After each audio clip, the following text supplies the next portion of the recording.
Oh, we are. Alright. Here we go.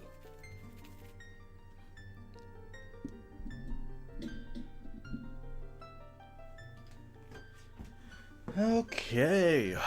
Let's get ourselves started. Gonna continue with The Legend of Zelda, Majora's Mask. I hope everything's okay. Anyways.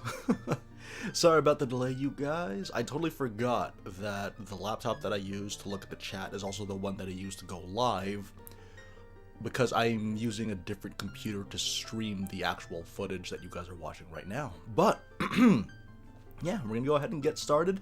Today, we got a very busy day ahead of us for Majora's Mask. Last week, it was kind of a buffer. We did the Snow Peak Temple.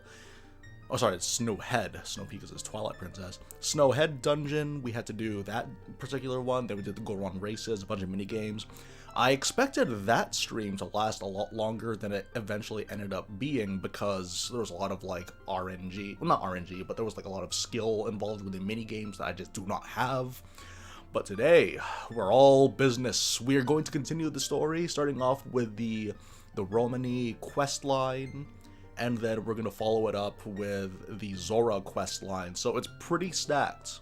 We may end up being here longer than last week, probably. Simply because my plan is to finish the Great Bay Temple today. So yeah, there's a lot of masks that we're going to be getting. So hope you guys enjoy. Good morning, Alusuber. It's very exciting. Oh, I should probably post that I'm streaming right now, too, on the Twitters. Hang on a second. Oh boy. Oh well, also while I'm waiting for that to load up, slow down the time. Okay, so the first thing to consider... Hang on, let me just mute myself real quick, because I have to readjust the microphone.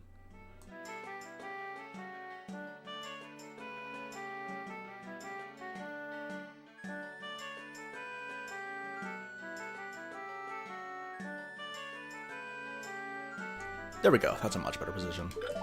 Alright. It is Saturday morning, and I woke up not too long ago, actually. But I realized that it was Saturday, had to spring right up, because we're going to play some Zelda today. Oh yeah, I also gotta pause this. Yeah, we're good.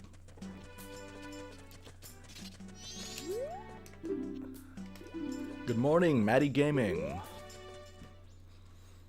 Okay, so the first thing we need to do, let me just wake myself up by going through my thought process here.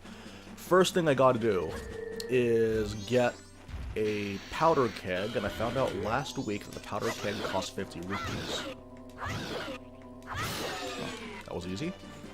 Yeah, it cost 50 rupees, so I just have to kill one Dodongo, then buy the powder keg from the bomb shop. After we do that, then we can access Romani's Ranch immediately. The Romani's Ranch quest line, I don't remember the exact times.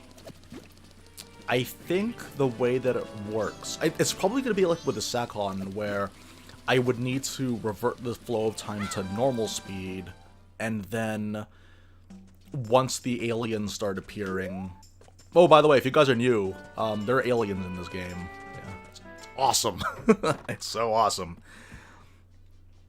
Yeah, I did change the YouTube icon. Thank you for noticing. But yes, it's gonna be a thing where, like, we need to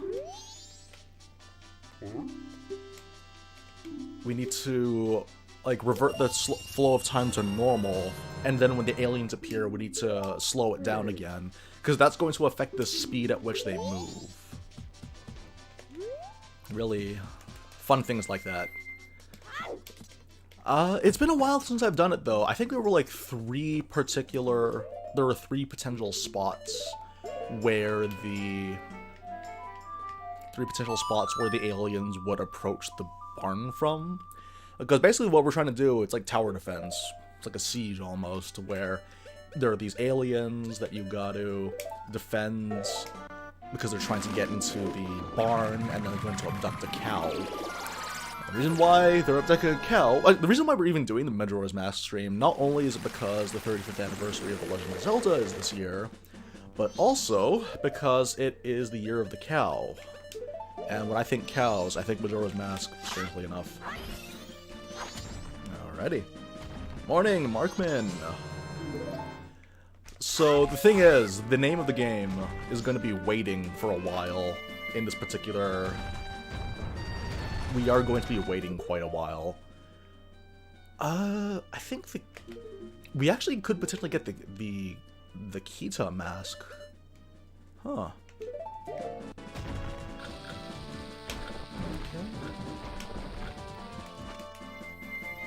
So instead of having to wait the 3 days, we just need to do this on the first day. The first hour. Auf Wiedersehen. Okay. Now. Yeah, so just don't mind me. I literally woke up like half an hour ago. Actually, part of the reason why I'm so late is because I'm a vain narcissist, but I was feeling nostalgic for Breath of the Wild, and I was watching... I get comments every day on those Breath of the Wild videos, still, like some of them, the most popular ones. And the thing is, though, is when it comes to, like, those old videos, one of the most popular ones is the Trial of the Sword Final Trials guide that I made. It made me feel really nostalgic watching that. Not just nostalgic for the game and the combat of that game, but also the, like, the format that I used to use.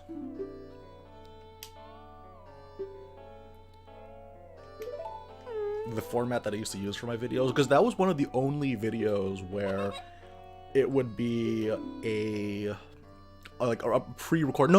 I recorded a stream that I was playing, and then I would cut it up the segments and then commentate over them. So, yeah. Oh yeah, what Markman is talking about is Choose Your Legends 5 for Fire Emblem Heroes. And the thing is, though, my problem is that I already got what I wanted. So I'm not gonna vote. I'm just gonna let all the people just tear themselves apart. They're gonna tear each other apart in the name of democracy. It's gonna be great. I was gonna watch the world burn as I just sit here with my +10 Camilla. A brave Robin would have been nice. Terako in Age of Calamity is probably one of my favorites to use. It's really weird that, like, my 3 favorite characters to use in Age of Calamity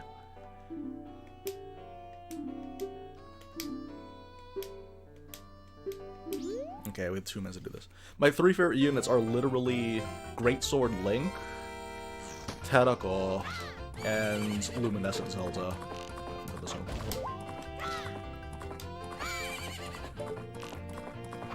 Oh man, okay. Well, okay, so the thing is though, last week I tried using a different controller. It wasn't so bad, because that, like, the increments... Oh, this is a disaster. Hang on, wait. The increments of distance that the bow moves is really erratic on the controller that I'm using right now, whereas on, like, a first-party GameCube controller, it would be really, really, like, subtle and nice and pleasant. So yeah. Oh no, disaster. Yo, we just have to do it within 2 minutes though, right?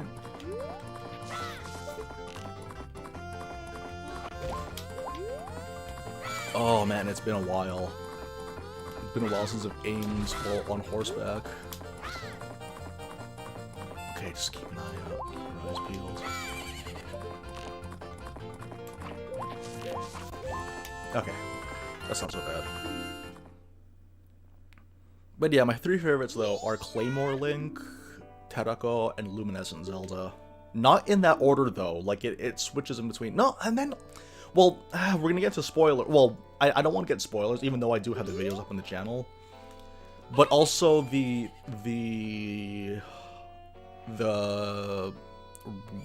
Goron. The Goron character. Yeah, it's kind of spoilerish as it is, well, as whatever. But yeah, that's actually one of my favorite characters too. Rock roast.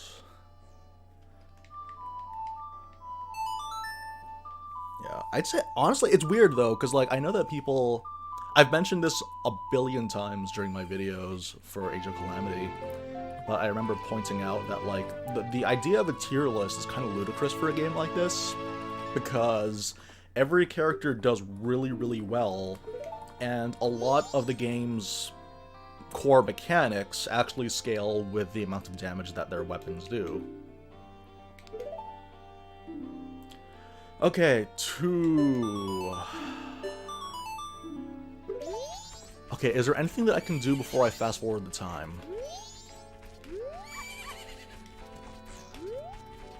Oh yeah, there is a couple of stuff that I could do before I fast forward the time, actually.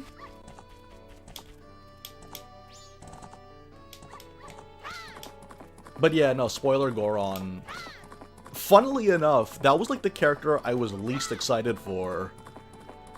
But it ended up being my favorite character to play as, because he's just, oh my goodness. But anyways, what I was saying though is that like, the damage output of each of the characters, the other issue was just the fact that Age of Calamity has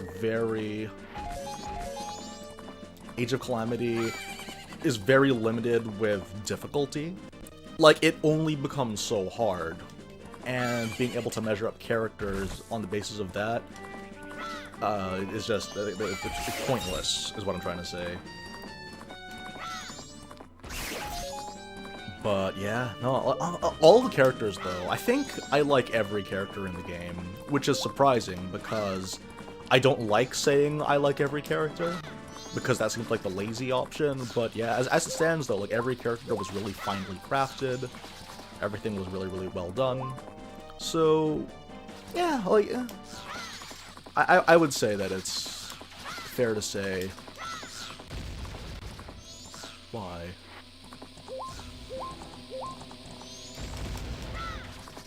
Just the indestructible horse. But yeah, no, each of them though. There was also Spoiler Gerudo, which I wasn't very impressed with when I first started using them.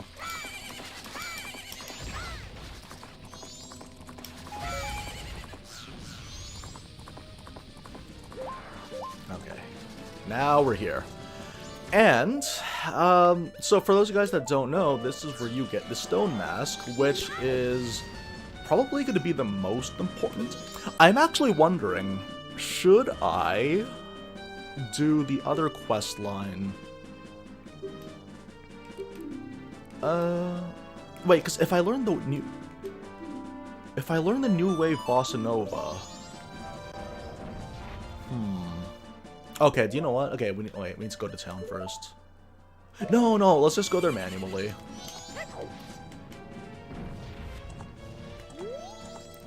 I'm thinking like, maybe it's too late now, but I feel like trying to... Sorry, not the Kita mask from the Gorman Brothers, the Garrow mask.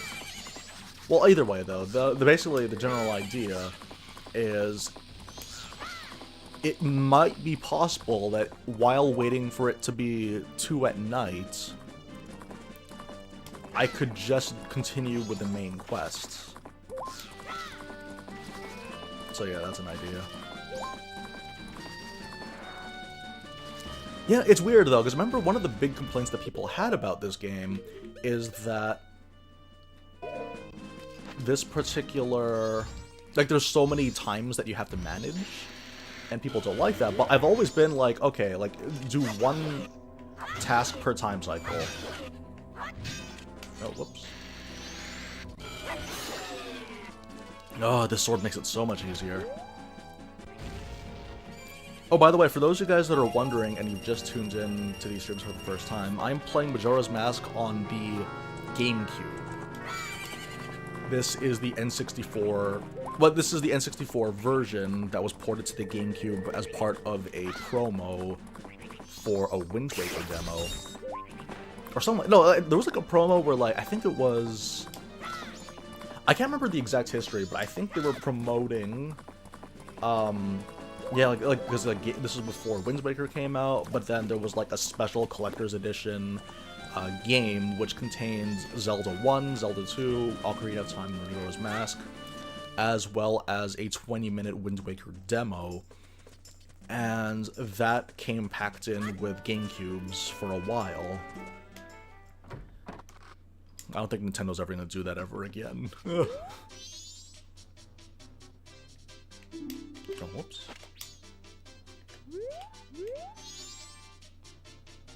Look how ugly this game is. Oh, I love it. Okay, so we got that.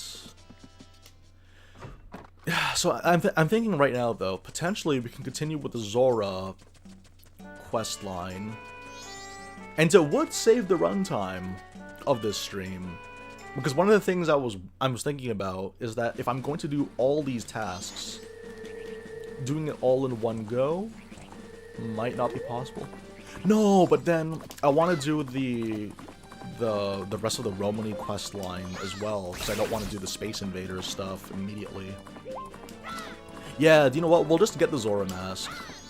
And then I think there is a few other masks that we can potentially get. I don't know if it's possible to get the Garo mask at this point in the game. But there's the Kita mask that we could also get. Lots of options. That's the thing I like about Majora's Mask and what makes it so fun, is that, like, even if you're replaying the game, there's no New Game Plus, but, like, you're replaying the game and you'll actually find that there's a bunch of efficient ways you can go about doing it, and depending on what kind of player you are, this may or may not be easy.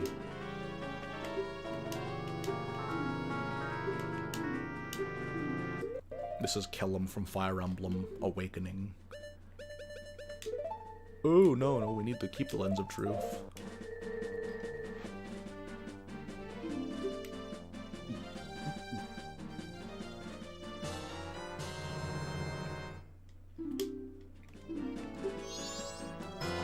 Awesome. That is 9 masks in total, out of the 24. Okay, let us attempt at getting the Kita's mask, or the captain's hat. That always happens, I always get hit when I'm trying to climb up this thing.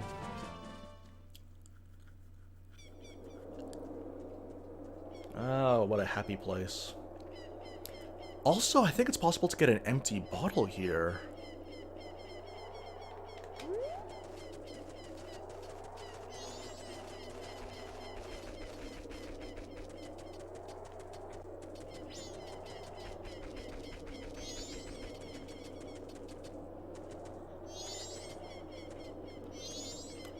I'll have to figure it out, but yeah, well, maybe I'll do it in between. Wow, but I kind of want to get it for this one, though.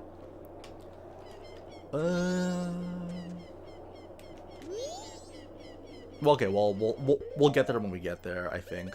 Because, yeah, there is an empty bottle, and I am planning on, like, 100%ing this game. I just don't know if it's on the 3rd night only. I'll figure it out off stream. I'll just endure having to only use 3 empty bottles. Oh, no, no, no, no, no, no, no, no!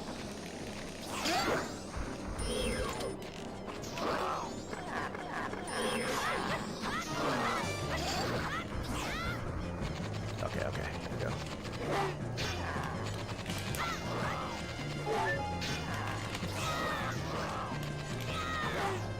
Oh, come on! How did that whiff? Oh, I know why, because he's so short.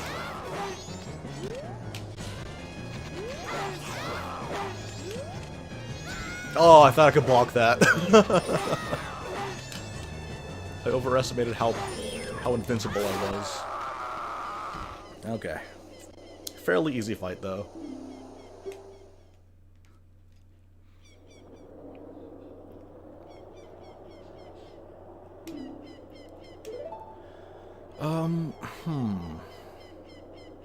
Potentially we can get the Song of Storms?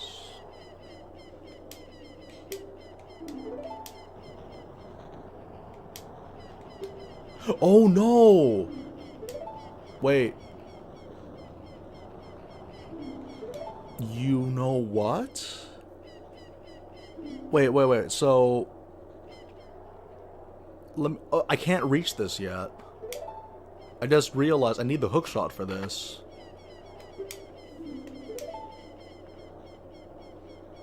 Okay, I need to plan it out now. So, the Romani questline, if I'm going to finish it, requires... The Romani questline requires going all the way up until the second night. And then the third day, we have time to explore before going back. In which case, we can just get the hookshot and then get this before going back in time, potentially. Okay, that's an idea. Alright. Oh, man. See, that's what makes this game so amazing. Okay, yeah, you know what? That's what we're gonna do. We're going to progress like normal. Yeah, we're gonna progress like normal. We're gonna get the Zora mask, and then potentially we can get the hookshot. But doing it all in one day could be tricky. Maybe we can't do that. Oh boy, no, it's a conundrum. Because, okay, sorry, I'm talking to myself right now because I need to think of this out loud. Because the thing is, on the third day, there's a bunch of stuff that we still gotta do. But I think once you learn the New Wave Bossa Nova, you don't have to worry about that anymore.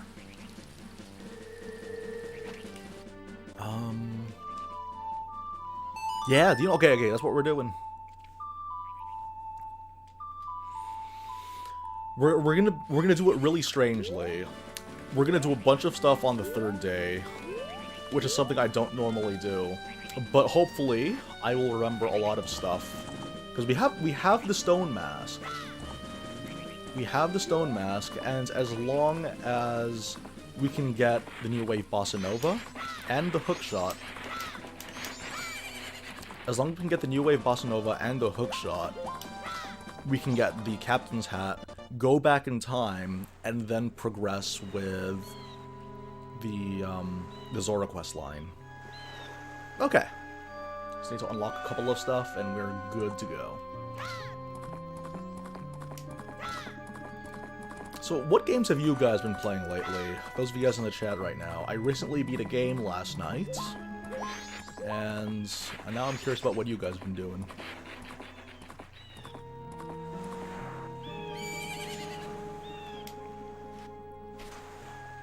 Yeah, it's currently 9:25 for us right now. Okay, if my memory serves me right, I actually need to manually push this guy.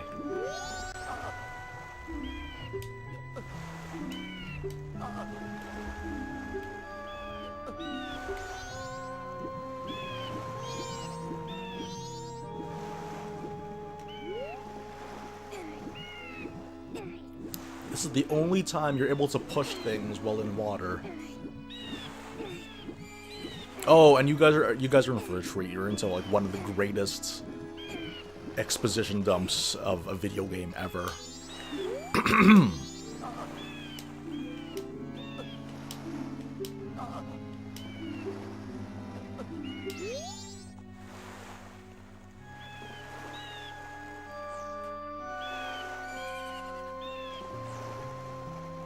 It's so great because like when you're introduced to him, he's just so beat.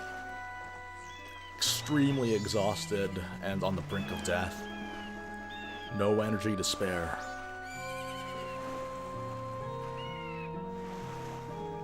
I quite enjoyed Final Fantasy VII Remake.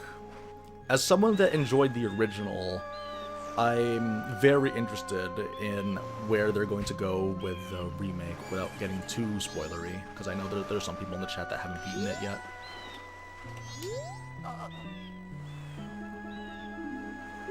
Sort of online Fatal Bullets. Oh, yeah, I heard of that one.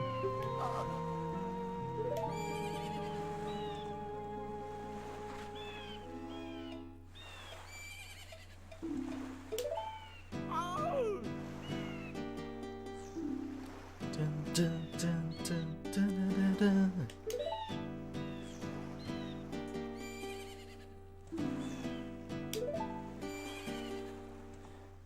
Dun, dun, dun, dun, dun, dun. All right. Dun, dun, dun.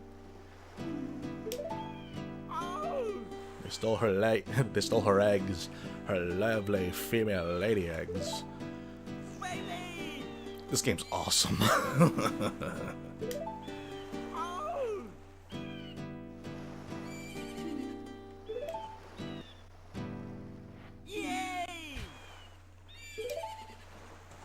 Oh, it's so weird, right? I remember someone pointed out that the Song of Healing is just Seria's song in reverse. But I mean, like, there's only so many combinations that you can do in this game. Eventually, there's going to be some overlap.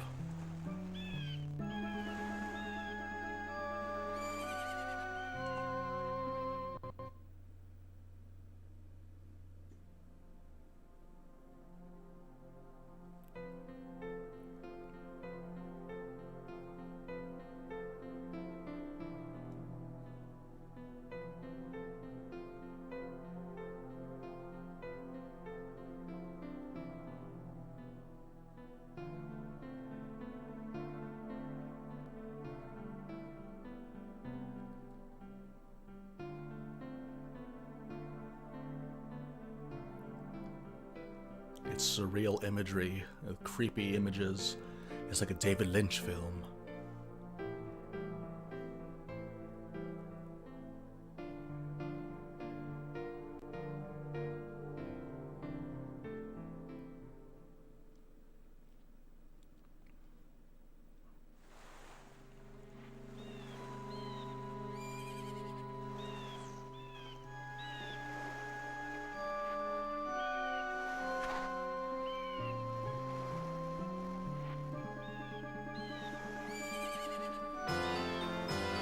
Alright.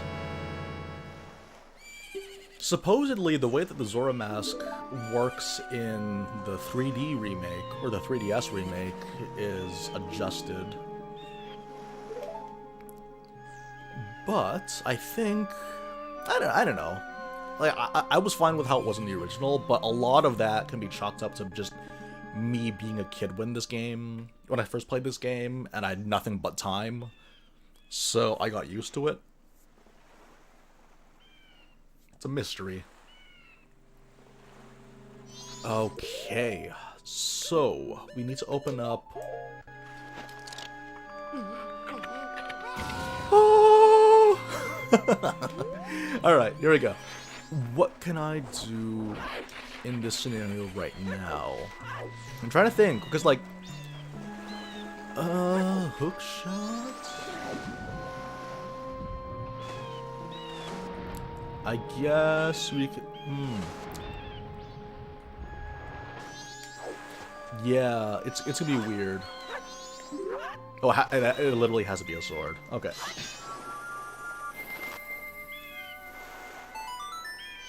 Korok hunting. Oh man, Korok hunting in Age of Calamity was a pain. If they added more stuff to help you, like, to give you a hint, because they do have a thing before every mission.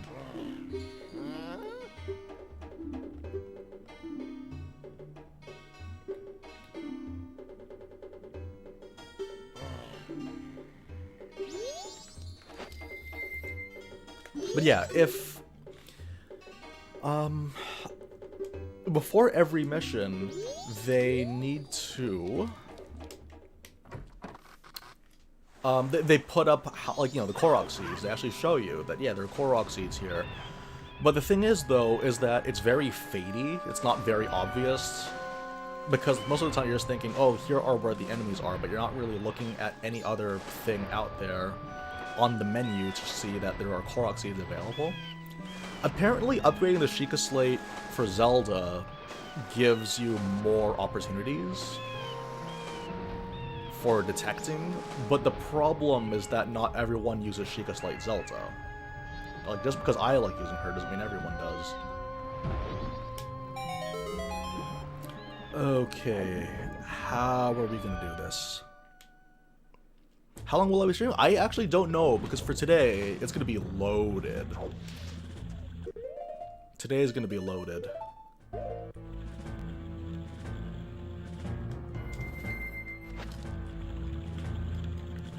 Like, I'm planning for today to be loaded.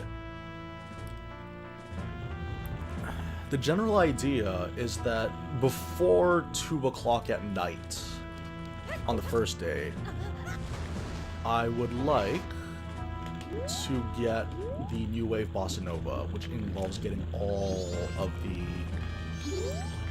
the songs. I'm sorry, all of the eggs. But the problem is, okay, there's 7 in total, and I think there are like, it's a handful of them. How many are there? I think there's like 4 in the Pirates Fortress, and then there are 3 in the Trench.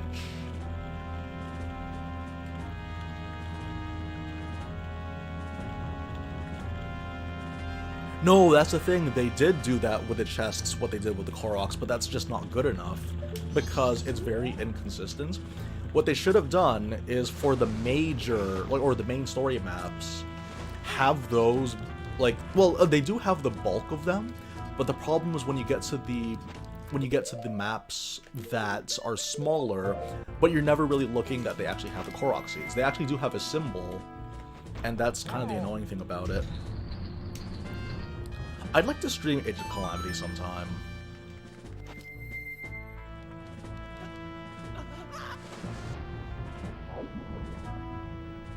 I would love to stream Age of Calamity. So my prediction is that there's going to be DLC, and the DLC for Age of Calamity will be announced in February, because that, like, my prediction is that there's going to be like a huge, well, not huge, but there's going to be a focused Zelda Direct. There's going to be a focused Zelda Direct, and it's going to be like, again, it's mostly just for like the 35th anniversary. And my prediction is that there's going to be a DLC announcement for Age of Calamity, and if they announce it, that I'm going to stream that, like, hopefully day 1. I'd love to stream that day 1. Okay, that's good. Supposedly in the 3D remake, they made it so that the swimming speed is a lot slower, but then it reverts to the normal speed when you're using the shield, which I guess is okay.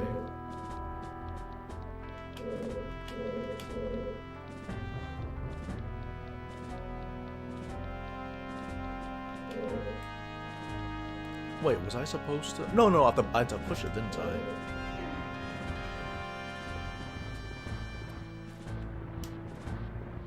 Oh yeah, so I did have some people asking me if I was going to play Persona 5 Strikers. I don't know, actually. It's a hard maybe, because I love Persona 5. I liked it a lot back when it came out, or back when I played it in 2017. And, like, the concept of this being a sequel to Persona 5 is really, really interesting to me. Okay, where do we go from here?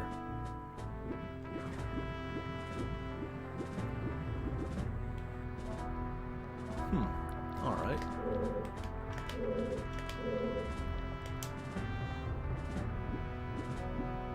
Yeah, I'm not sure, but if it really does come down to it, like what Ragnarok is saying, if it turns out that the DLC comes around the same time as Persona 5, then I want to prioritize Age of Calamity. Well, we'll see though. I actually haven't replayed Persona 5 in a while. I heard that the Royal came out and it changed quite a few things, but I don't know. I might still wait though, because that's relatively recent. We're in the money. We're in the money. How do I do this? I don't recall this at all.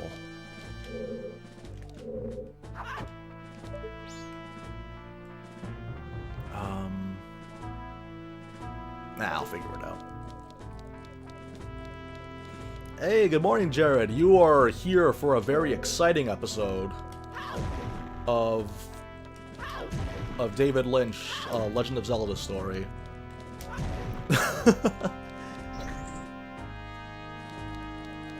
Wait. I feel like this is timed. I feel like it's timed. Why would I do that?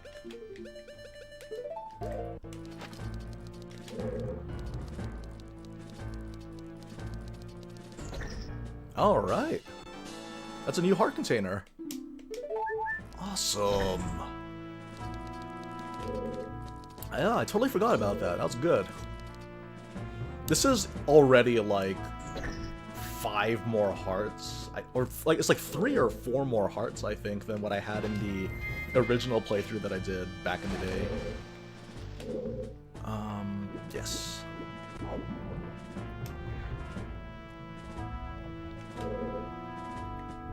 No, you haven't. There weren't any yet, but the night's still young, or the morning is still young. No one says mornings though. But yeah, no. Honestly though, let's see. I asked like the topic of like what games have you guys been playing. Yesterday, I beat Dragon Quest XI, Echoes of the Elusive Age, Definitive Edition, and I really liked it. I really liked it, and I'm very happy that it ended the way that it did. And now, the next game on my list, it's going to be probably A Link Between Worlds. I'm in a Zelda mood.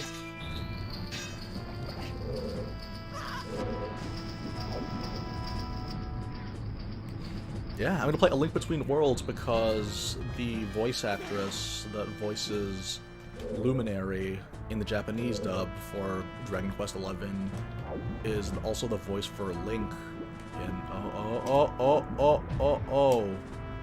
That was a mistake. Yeah, I know. Like, I've always noticed this. The thing about Majora's Mask, and the thing that annoys people so much about this game, is that this game doesn't respawn you. It moves you to a different part of the map. Like, the Zelda games have always had moments like that, and they were very frustrating punishments, but this game has so many moments like that. It's really, it's really fascinating to think about how, like, of all the games where, like, HP is, like, the least of your worries.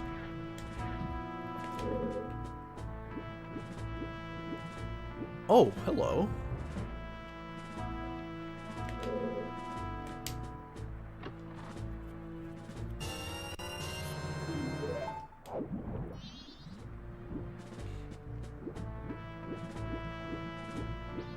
But yeah, so yeah, Dragon Quest XI was a game that I played, and I'm going to play A Link Between Worlds, which is a game that, well, it's like, the thing about Zelda games is that people tend to have, like, either very glowing praise for it, or they want to be contrarian and they say they hate it. So yeah, that'll be fun. Wait, I don't need to... No, but I already did this puzzle, didn't I? So what am I doing?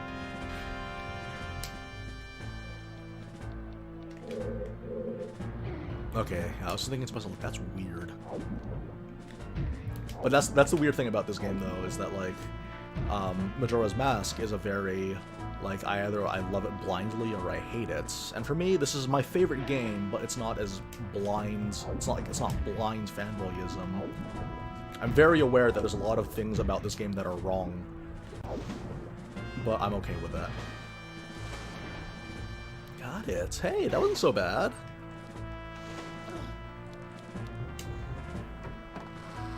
But yeah, what else? 'Cause, like, I think the only Zelda titles that aren't, like, polarizing and split right down the middle is the Oracle games, because the only people that say they liked the Oracle games are the people that actually played them, whereas for other people, they're like, I don't know, it's a 2D game made by Capcom, I don't know if I'd be into that, but man, those are some good games. Top 5 in my opinion, actually. My own personal top 5 of Zelda games. I love the Oracle series. Particularly because, like, they're distinct games from each other, too.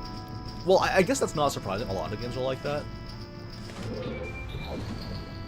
kidding me? It's timed? Okay, fine. Welcome to Majora's Mask, where everything's timed.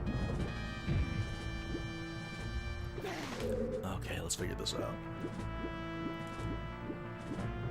But yeah, Oracle of Seasons, very classic, a little bit more action-oriented, whereas Oracle of Ages is much more narrative-driven, and it's a lot more puzzle-oriented.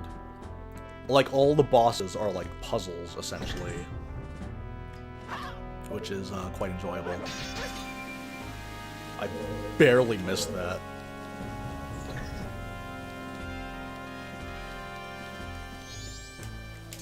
Oh, okay. I was thinking to myself, why?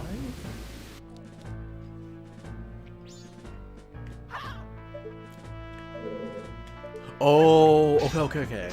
That's a weird sequence. There we go. Oh, why would you move forward, though?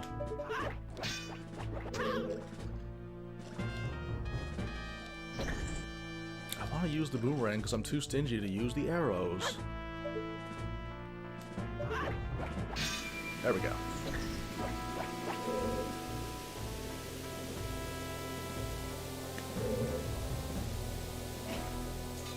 Oh, okay. I'm not sure what I was going to accomplish with that, but okay. If this was Breath of the Wild, I could have just instantly reached or climbed myself. There we go. I wonder if that's going to hit. Okay.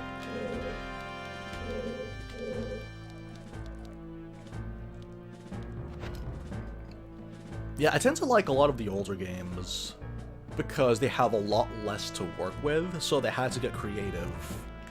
Whereas these days, not to say that newer games are bad, but a lot of the sophistication... But what is the point in this? We don't need to be here, yeah? Like, I'm not gonna open like a sequence or like... whatever.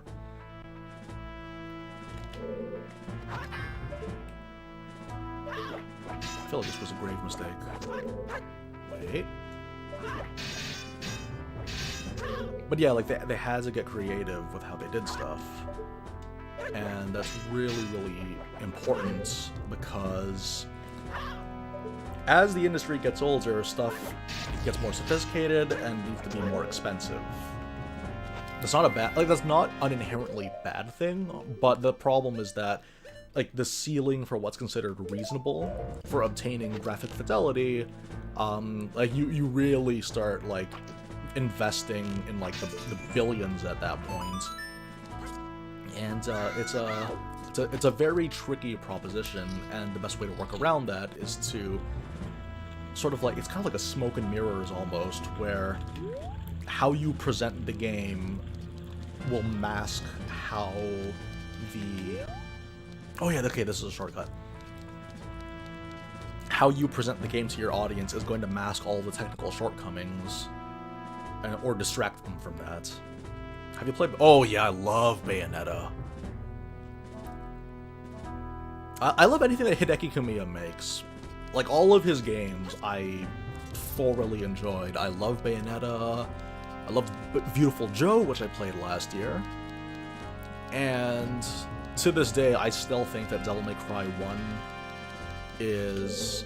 It's not for everybody. I'm not saying that it's something that people are wrong for not loving as much as, like, Devil May Cry 5, but it's still, like, a game that I favor heavily. Oh, and Okami. That is one of the... Oh! Oh, okay, but they only take us back here. Okay. Right, okay, I need to get up there and shoot the hornet's nest. In terms of watching, so the thing is, I have a job, but I work from home, and I'm able to have, like, shows or TV in the background. And very recently, I started getting into, like, old movies, because, like, for me, I didn't really watch very many movies as a kid, with, like, a few exceptions here and there. Wait, am I going the right way? No, I'm not going the right way.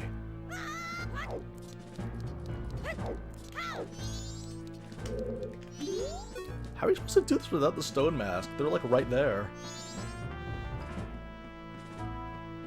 But yeah, no, I recently watched this wonderful movie by Ridley Scott named Alien.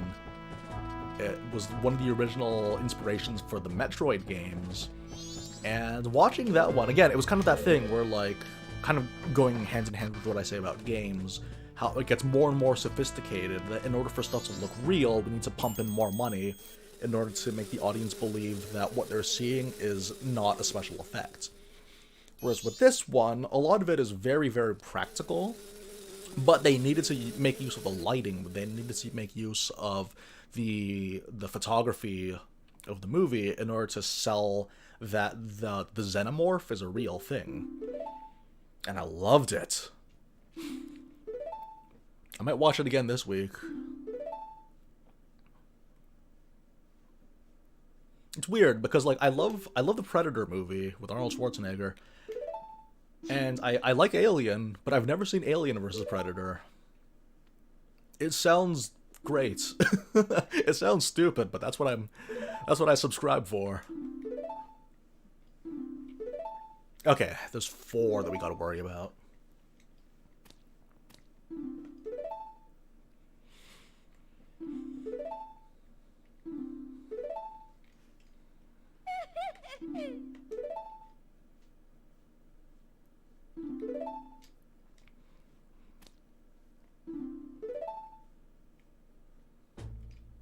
Okay, here we go.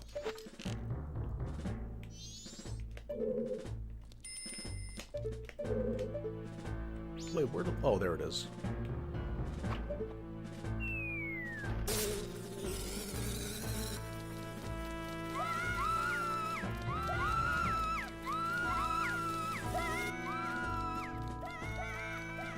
Okay, now we get the hook shot.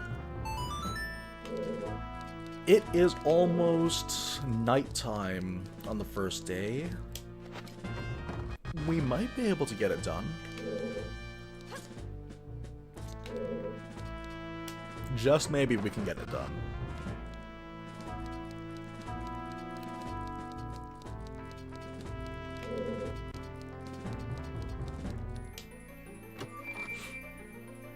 Oh, you actually saw AVP before watching them? Yeah, no, they're interesting. Predator is like... It's an interesting movie in that you think it's one kind of movie going into it, but then as the movie progresses, it actually ends up being a different movie, which I thought was really fun. Yeah, no, it's fascinating. And again, a large part of that, again, is just the fact that they weren't sure what effects they should be using. Or, sorry, they had every idea of what effects they would be using in order to sell the idea that this is a thing that exists. Because you can only be so sophisticated. Okay, turn around. These things are easy. All you gotta do is just shield, and then you win.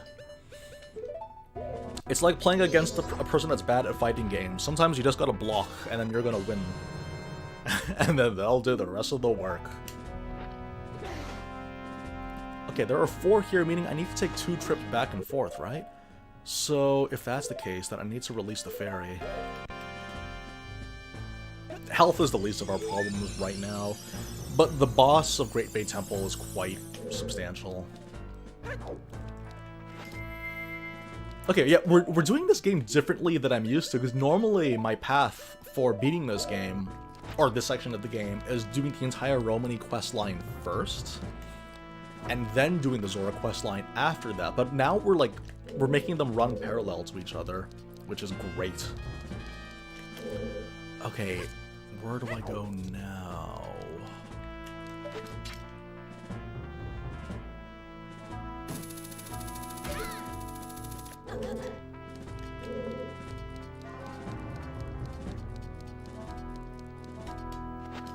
What is this? Okay. You'll never know what we need it for. So yeah, money is pretty relevant in this game too, which is something that a lot of RPGs I feel struggles with.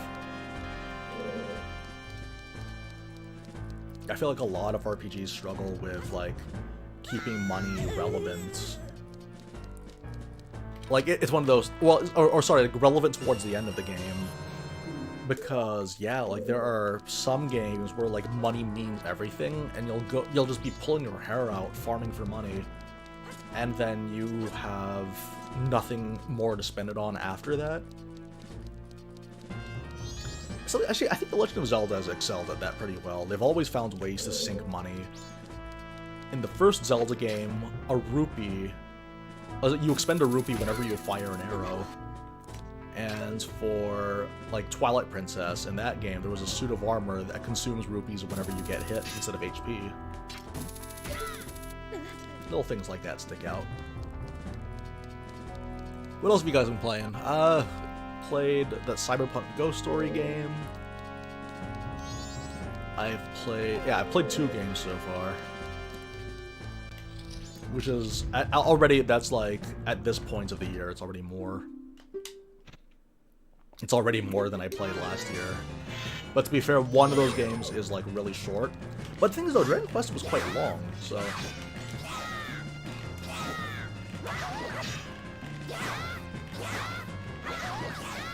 If I keep spinning, you can't hit me! Alright, see ya. Oh man, I love this sword so much. Oh, that is awesome. Because, like, yeah, the hitbox is so large. It's so large on the great spin. That's why I prioritize getting it as soon as possible. Oh yeah, now that we have the hookshot... Now that we have the hookshot, we can actually... get all the fairies in the Snowhead Temple.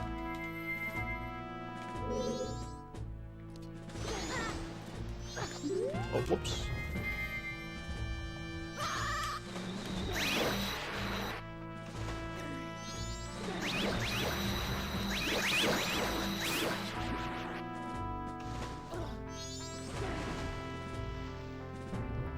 Okay.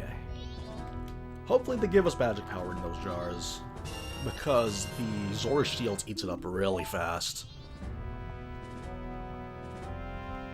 Oh yeah, Princess Connect. I know nothing about Princess Connect other than the fact that like there's this weird thing where like Crunchyroll is promoting it, but also so was HoloLive, which I thought was kind of funny. Actually, I think the only reason why I know about Princess Connect is because of HoloLive, now that I think about it. So they're killing it with that promotion and on that angle. Alrighty. That's 2. Dude, I want to scout ahead, though. I want to see what else we can do at this section. Turns out not much. Okay, well, we have the hookshot, so that's a... We have the hookshot, so that is a shortcut for us.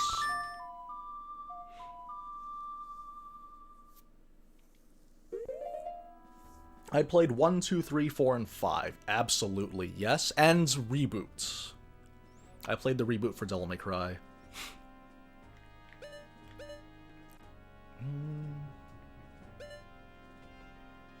Yeah, it was great, eh? I'm trying to think of, like, yeah, because, like, there's a lot of maps that you can buy with this one, too. There's a lot of mini-games that you have to spend money on. But this game does a good job of constantly giving you money, too. GTA games with money... Yeah, because the only... Well, I don't know. I guess part of the reason why is because they expected you to keep spending on ammo, but then there will also be, like, stocks. But then manipulating the stock market in that game is tricky because, like, that's actually going to put you into that problem of having more money than you know what to do with. Like, well, I guess that is what it boils down to, though, is that owning businesses in that game would be like, we're just gonna sink all this money into it, and then after that, because there's that golf course that costs way too much money, but it's like a bragging rights kind of thing, though. Okay, that is 2 out of 4. It is 6 p.m. Okay, we got time. We have 8 hours, essentially.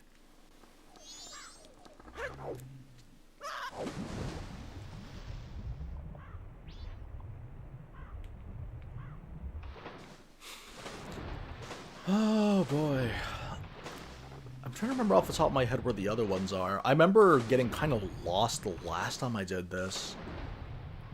Whenever there's a Gerudo Fortress kind of deal, I tend to get kind of lost.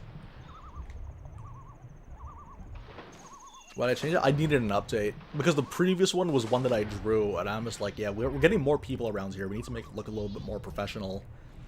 Because it was just a thing that I drew up by myself when I was bored. Before I even started making videos, it was what I used. And I wasn't expecting the channel to get any recognition whatsoever, so that was a journey.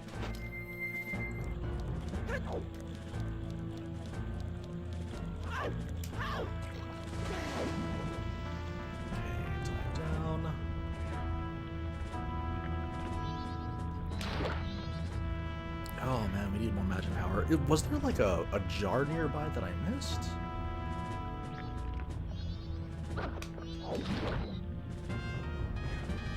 Do any of these guys drop it? Because when it becomes time for us to go to the trench, like, we're going to make sure, we need to make sure that we have, like, full magic power at that point.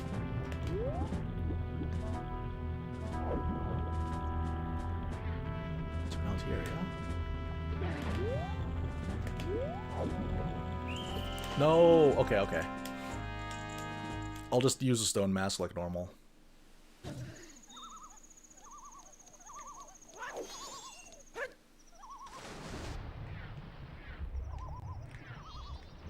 I didn't realize I'd see that far. It's weird, right? Like, I think it's like if they're facing in your direction, it goes for a very, very long distance. But then if you're like right beside them, then they can't see you. Oh well, this is a better method anyway.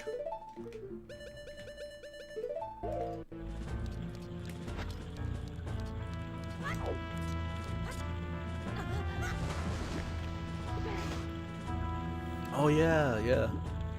Yeah, let me know if wait, there was a demo for Monster Hunter Rise, but I might wait a bit. I might not. No, sorry, no. It's not might. I won't play the demo. I'm just gonna wait for the game to come out.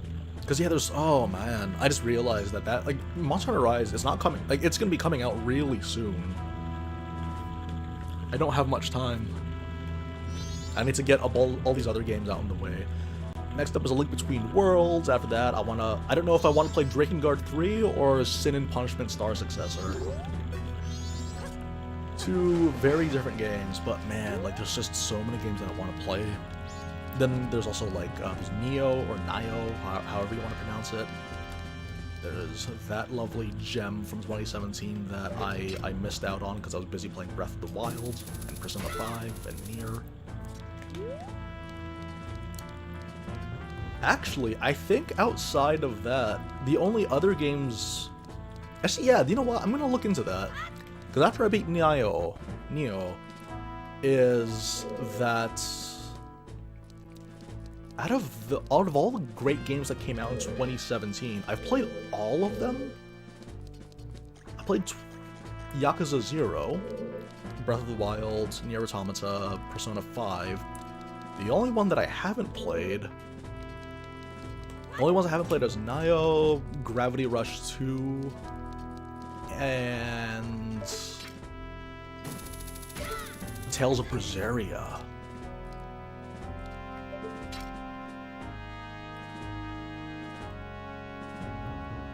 Yeah, it's quite a few games. Lots of games. Okay, wait. We've already been here, but maybe... this will point us in the right direction? Oh yeah, this looks nice. This looks promising. This looks like a very promising path. Hello! Goodbye! Dun, dun, dun, dun, dun, dun, dun, dun. Oh no. Tactical espionage action.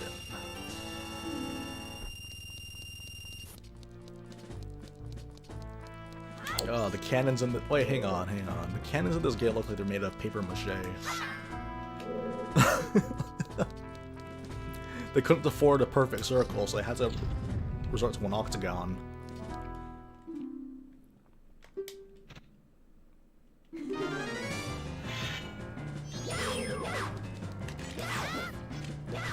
hang on. So, spin! Run! Yeah! The floor is lava!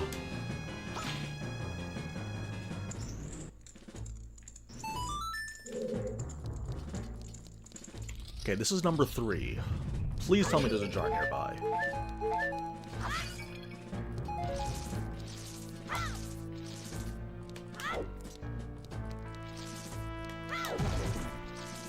Oh man, they're gonna starve us out here. Alright, that's fine. Whatever.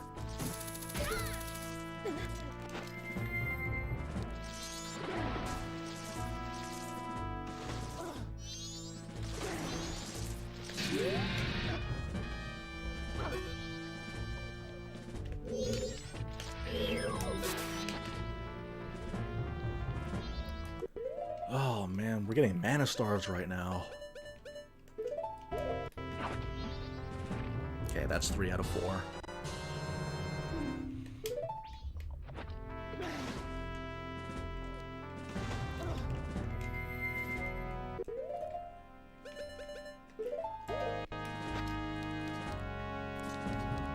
Yeah, see, this is the tricky part, because I always get stuck on the last one.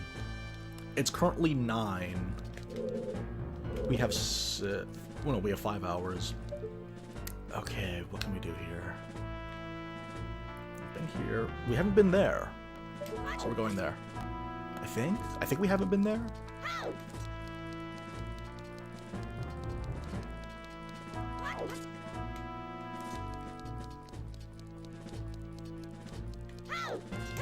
Yeah, so that's the thing. I want to get into Gravity Rush too, because that was the other... Because 2017 was a very meaningful year for me, because that was the year that Breath of the Wild came out. That was when I first started uploading videos. That was when Xenoblade 2 came out. That was when not Hyrule Warriors, Fire Emblem Warriors came out. That was the year Persona 5 came out. In North America, anyway. I think in Japan it was a year earlier. Same thing goes for Yakuza 0. I guess this is, I don't know, process of elimination. I'm pretty sure this is the last doorway that we haven't checked. Oh yeah, this looks like a place.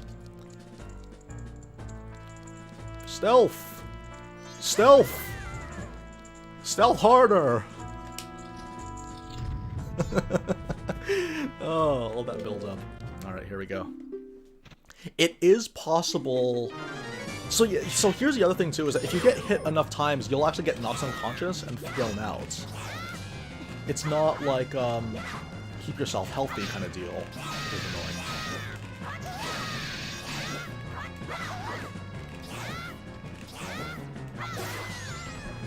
So that's kind of the annoying, that's kind of the thing, the recurring complaint that people would have about Majora's Mask, is that it keeps on setting you back for time. So that's what I mean when I say that health is like the least of our worries. Okay, they did design it so that having 2 bottles at this point, which you should be having at this point, is very, very helpful. That's good. Because yeah, one of my gripes was that, oh no, I only have 2 bottles. But turns out that's actually all you need. Alright, yeah, that's good. Ideally, you would have 4 bottles, but that's impossible at this stage of the game.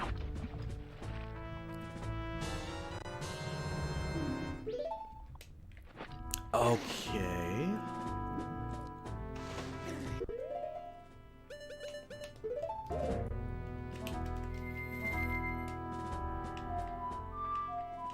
Okay, so in order to get to the trench, I need the seahorse. How do I get the seahorse?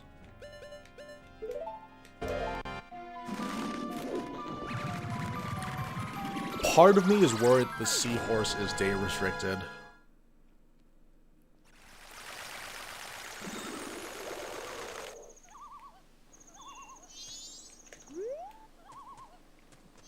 Like, there is a small part of me that's worried that the seahorse, like, getting the seahorse is impossible to do. At a certain point. Oh yeah, also there's a heart piece here. We'll get there.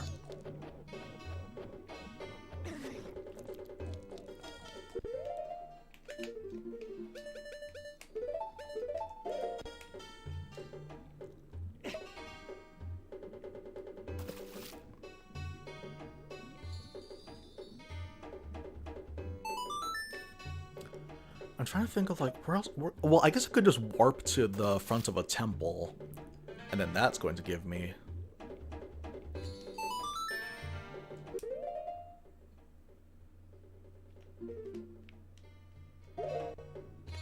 oh man, we're cutting it close. We got 4 hours left.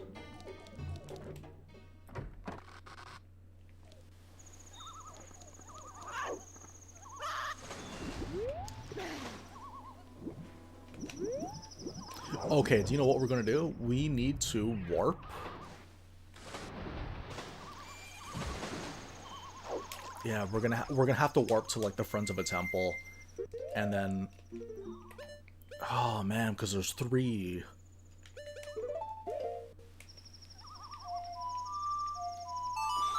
Because there's 3 that we have to get, but we only have 2 bottles, meaning we will have to backtrack once. So, oh man. Okay, well, yeah, we'll get there when we get there. Because if we have...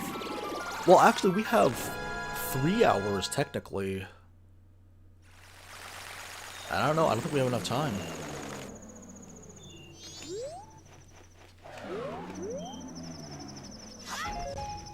We have 3 hours to work with. Technically, not 2.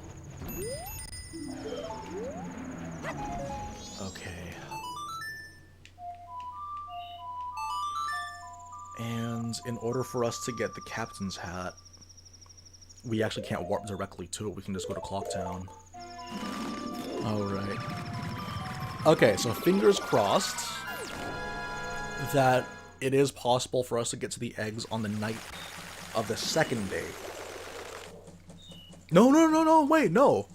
It just has to be on the second... no, it's just... no, because we're gonna wake up on the morning of the second day. Okay. No, okay, never mind. I'm worrying about nothing.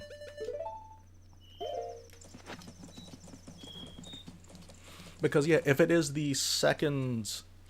like, after we win the Romani challenge, and or that part of the Romani quest line, we have to wait until the night of the second day. Anyways, so we can just go back to Great Bay when that happens. Okay, we got it. Plans within plans. If I wore the stone mask, I think the bomb shoes will leave us alone. Off we go. It's weird that they would make us mana starved and not put any magic jars nearby.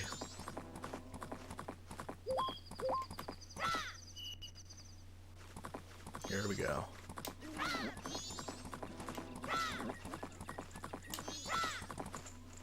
Look at that mood lighting.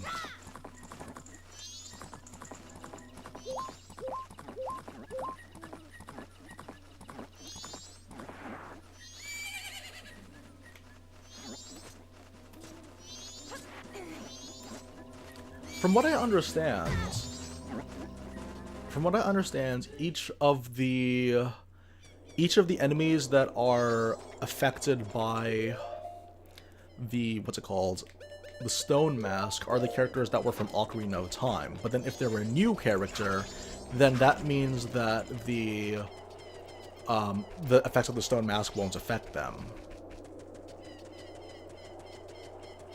I think I have to walk manually all the way around. Yeah. Yeah, I think that's all it really is.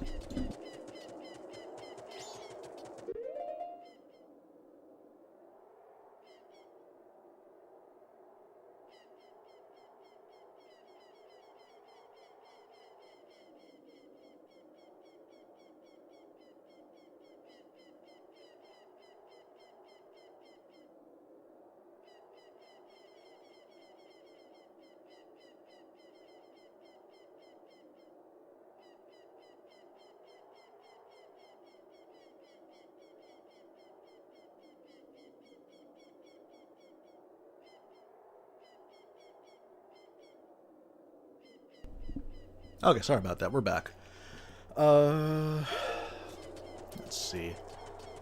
Oh yeah, I remember, was it last week or the week before that, we were talking about that one streamer that he took a nap during a Majora's Mask stream, and while he was sleeping, the game ended. Like, the moon just crashed into the world while he was asleep. It made for a very good screen cap. It's just the moon crashing into the world while this guy's asleep.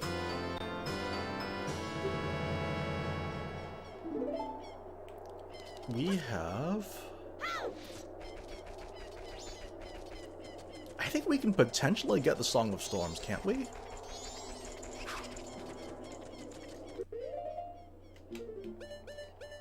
Let's find out.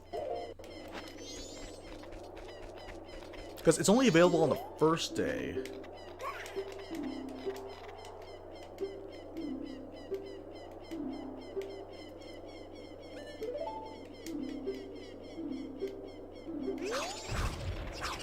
Okay, we better hurry it up though. We only got 2 hours.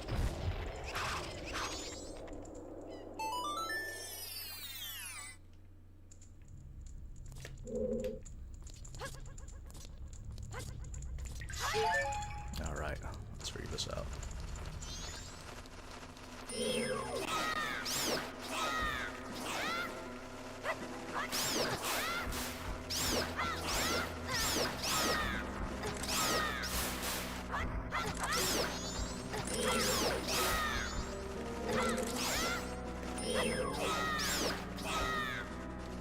Come on now. I don't have time for this.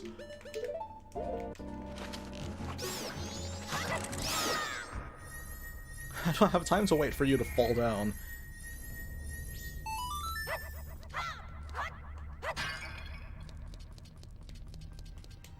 What is this? Okay, sure.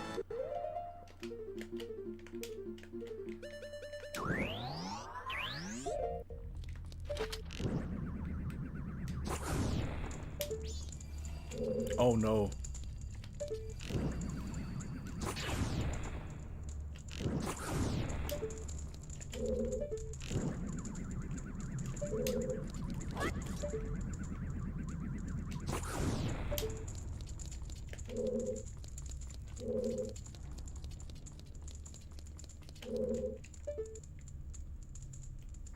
Oh, okay. So, I don't have a Deku stick handy, do I? Oh, this is gonna be weird. Okay, here we go. Hang on a second. Oh, man.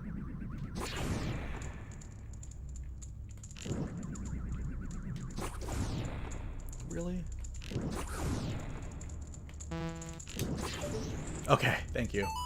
Did you just see it go through the wall?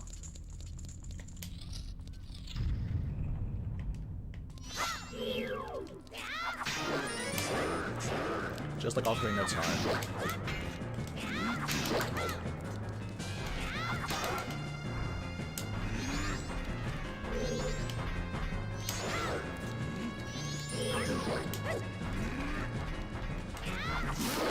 Okay. Favorite dungeon Majora's Mask has to be Stone Tower. Stone Tower Temple. The way that it turns upside down is quite nice, and it goes into open air. There's a lot of things about Stone Tower that I really enjoy.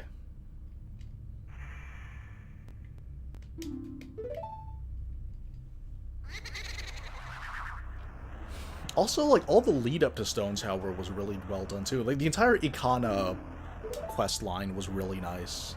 And probably the reason why I love this game so much. Or one of the main reasons why I like it so much.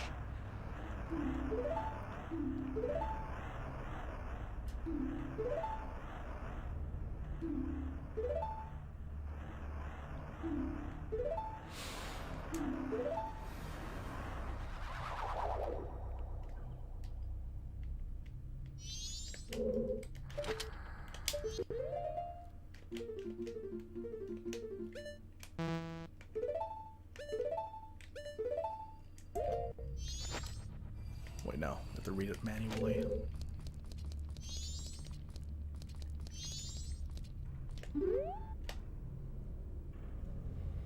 Buddy MMX, good morning.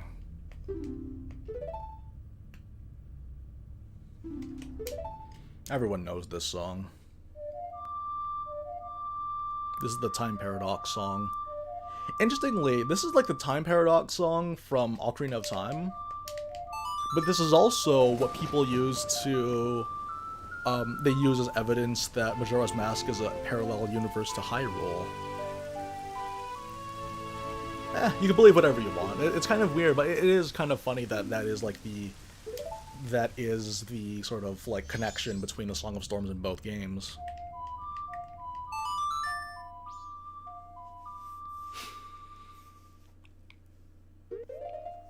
Okay. Yeah, from what I understand, in the 3D remake for the Twin Mold fight, is that they actually gave you the Giant's Mask midway through the boss fight, whereas in this game, they had to give you the Giant's Mask. Well, you had to find the Giant's Mask yourself. Although it was kind of like, it was kind of thrown in front of you, though. I think there was no way you can get to the boss door before getting the Giant's Mask. Yeah, and again, it's one of those things, I mentioned it earlier, but a lot of my experience with this game, you can just chalk up to, I'm used to it. That doesn't necessarily mean that the design of this game is inherently good. Because, yeah, for some people it would be very frustrating to play as Twin Mold, to fight against Twin Mold, but then not know exactly what you're doing when it comes to, like, depth perception, and when it comes to the actual method for fighting him. Alright. I don't know, based on what I've heard described, though, I still think I would prefer this version. Alright.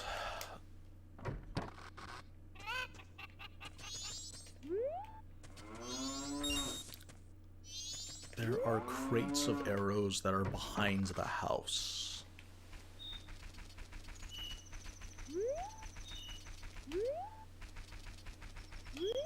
I think 50 arrows should be enough.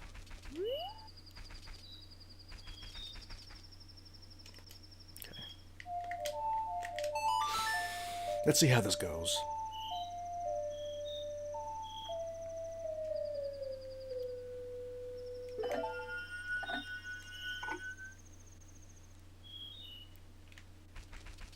Also, the reason why I like Stone Tower Temple so much, too, is because there's so many, like, unique enemies and sub-bosses, mini-bosses.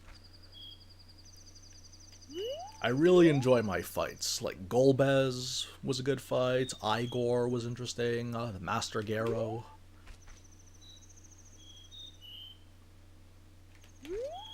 Feels weird not having full HP. Okay. Before the clock hits 2.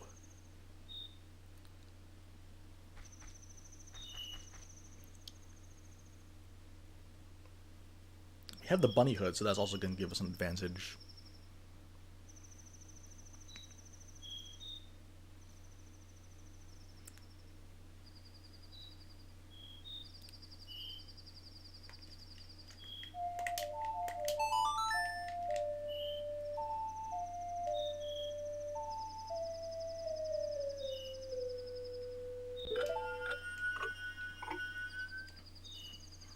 Alright.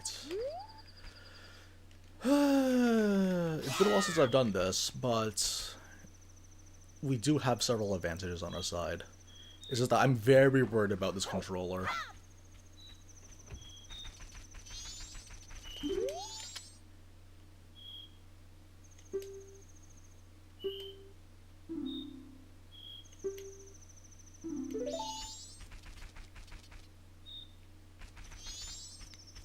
So this is like the perfect example, though, is that since we slowed down the flow of time, she's going to be moving a lot slower, too. But then so are the aliens. And stuff like that is really interesting. The fact that you are slowing down time, you actually are making the world slower, but then you maintain your normal speed. It's fascinating.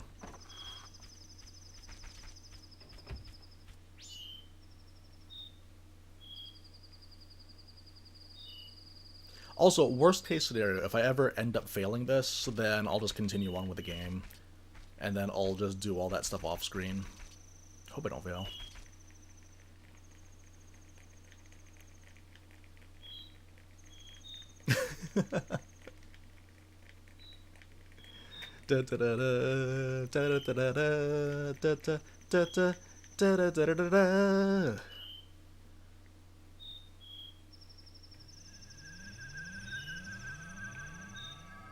This is awesome.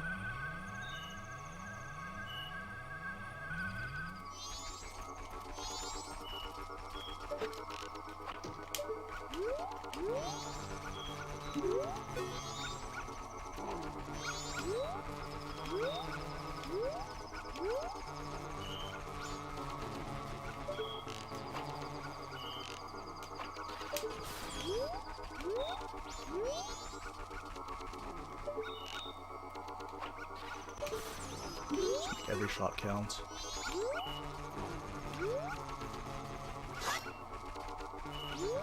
We have a max quiver too, so that's something that we can also think about.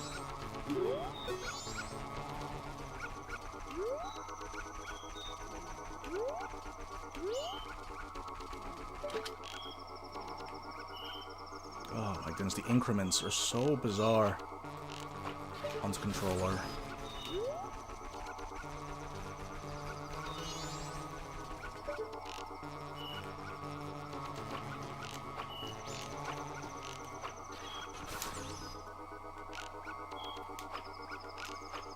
Oh my goodness.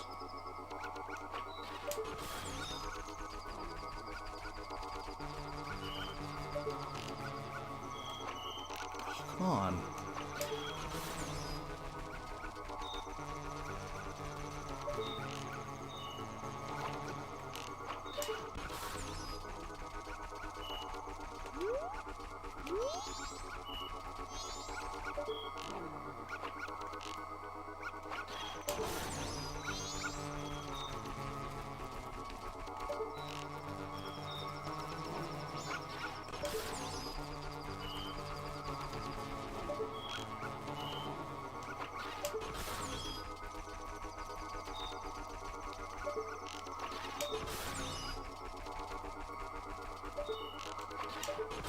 Yeah, you know what? If I can't aim, I'll just hit them at point-blank range. I don't care.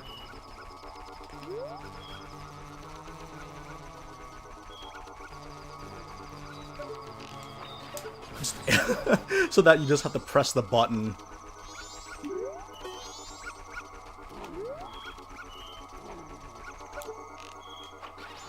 Do you know what? I'll probably just mute the commentary audio and just play Doom music over this.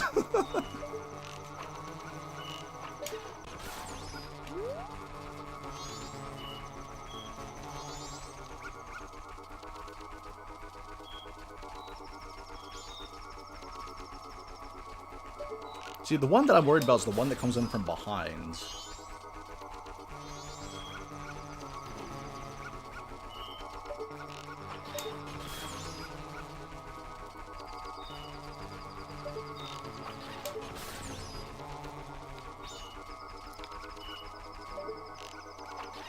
It's like Doom because you're a silent green protagonist. Oh, thank you. Okay. We are good now. We're in the money.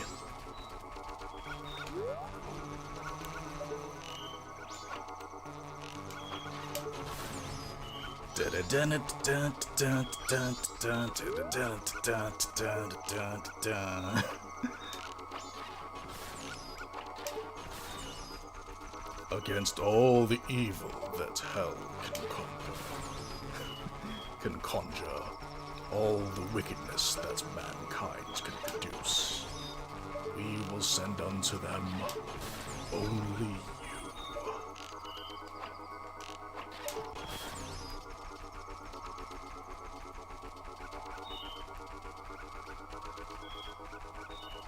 Rip and tear until it is done.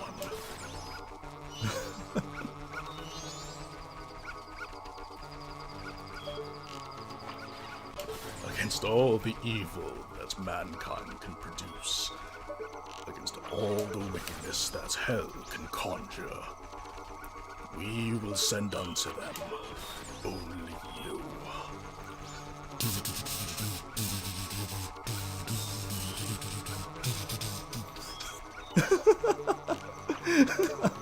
Dun dun dun dun dun dun dun dun dun dun.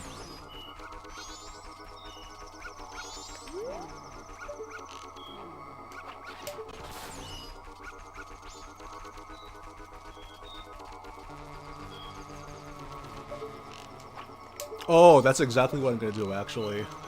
For the recap, I'm gonna, like, super speed this up, and then just put BFG Division on it.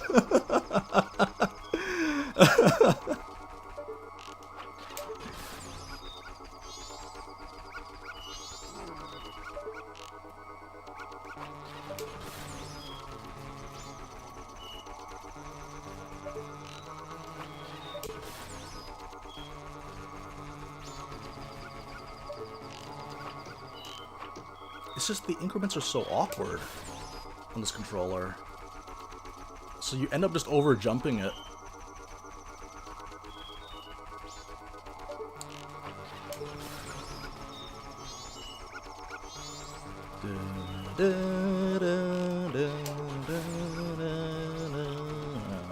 Can't do it. I'm not a chainsaw. I can't make chainsaw noises.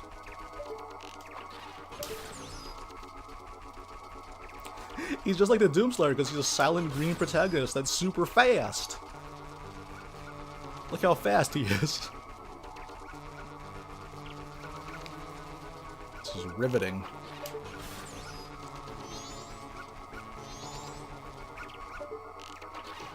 The sun will come out tomorrow.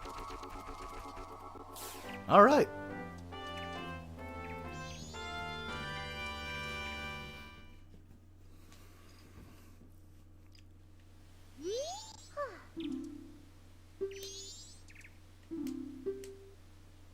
Ah, you're of the cow. No! She gives me an empty bottle!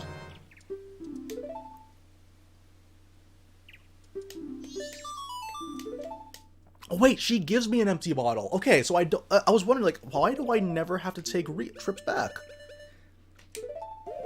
In previous playthroughs, I never had to take trips back from the lab. I did the trench all in one go. Now I remember why.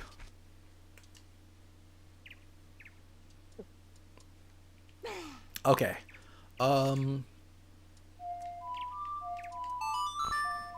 Okay, I think we can get the New Wave Bossa Nova now.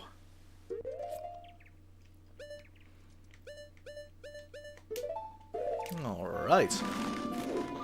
So, the way that this is going to work is that we have to... Do I need to make an appointment with Cremia as well? No, but then no. I think it's just around the nighttime. Like, no, it's before 7, I think. I can talk to Cremia. And then I do the Cremia quest, which is going to require aim that I do not have. Oh, that's going to be annoying. I'll have to switch controllers, I think. Oh, boy. No, but isn't it infinite arrows? Ah, no, we'll worry about that when we get there.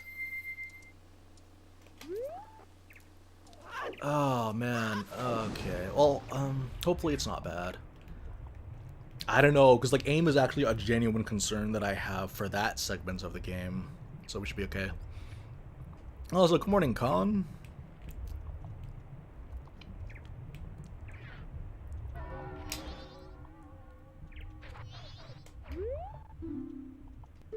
Oh, I remember now. Okay. I completely forgot. I need to take a picture of one of the Gerudo ladies and then give it to the fisherman guy.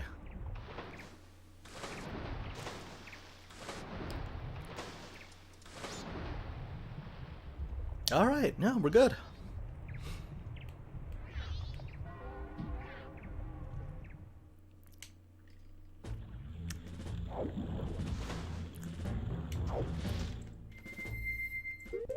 Okay, stone mask.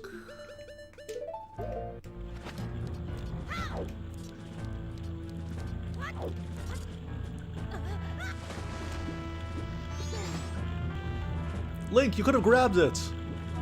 Fine. Wait for the next one. Ow.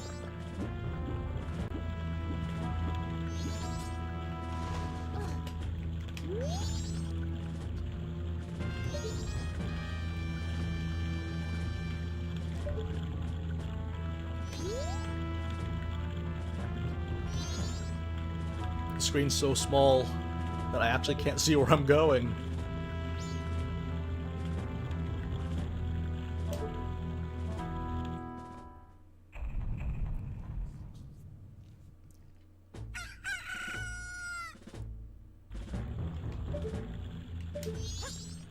Okay, how are we gonna do this? Oh, good. Just enough.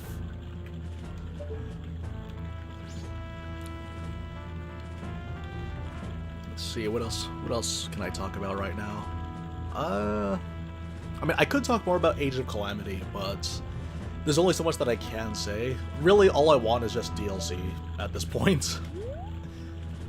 Because it's a really, really fun game, but surprisingly, not as much content as the previous ones. Part of that was because I wanted to trim down the fat, because the thing about Hyrule Warriors 1 and Fire Emblem Warriors to another extent is that it was really, I don't want to say bloated, but it was very, like, it just, well, I guess we can call it bloated, yeah. Like, it was a pretty bloated game. And a lot of people prefer that, though. A lot of people prefer, like, their Hyrule Warriors game to just continue the grind over and over and over again. That's what they like. And the thing is, with Age of Calamity, is that they've trimmed it down to, like, only a handful of endgame stuff. And then, by the time you unlock the last of the characters, there's very little else to do in the game. Which makes sense, considering, yeah, like, the lack of history mode I didn't mind, because, honestly, like, all the content distribution that they had would have been it would have been a handy replacement for history mode, where you just focus on having a lot more stuff. I think that's good enough. But, you know, just take me out. Oh, it takes me... Oh, no, it doesn't take me that far back, though. Never mind.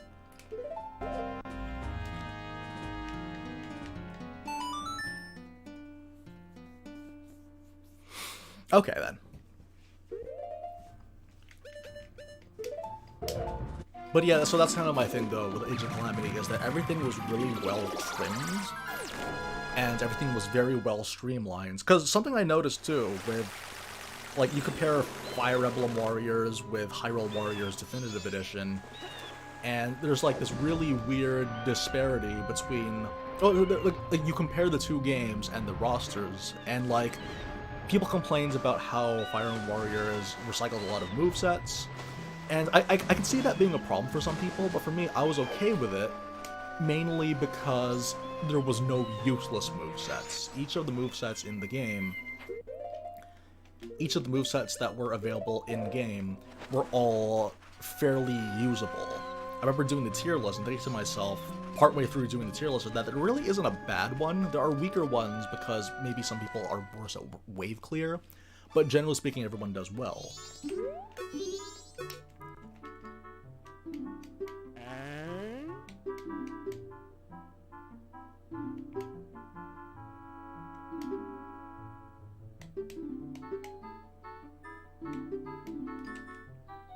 Hopefully this works.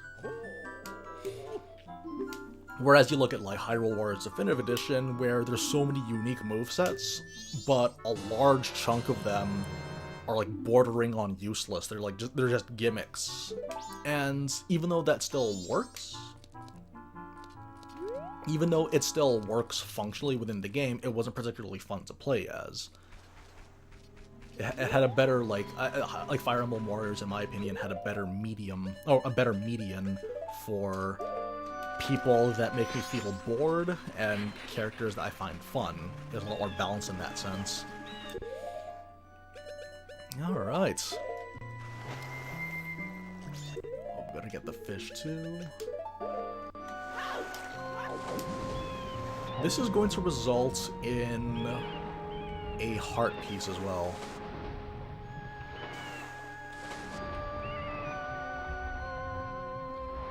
Yeah, that's the thing. Age of Calamity, like a lot of people 100% it because there isn't very much content that you need to clear in order to 100% it. Which is fine. Like, I don't like the idea of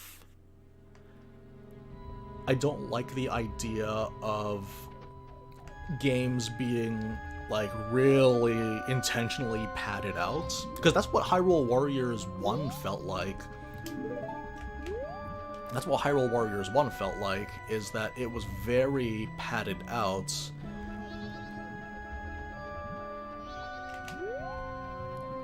Because, like, there will be maps that you're going through. You'll be on a roll clearing all the maps in history mode, and then you'll be stopped by a high-level requirement of a character that you've never used.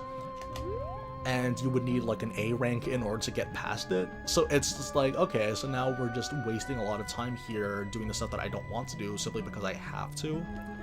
Whereas with Age of Calamity, for the most part, so yeah, each of the characters, they're all very, very solid, so it was never a pain to play as those different characters.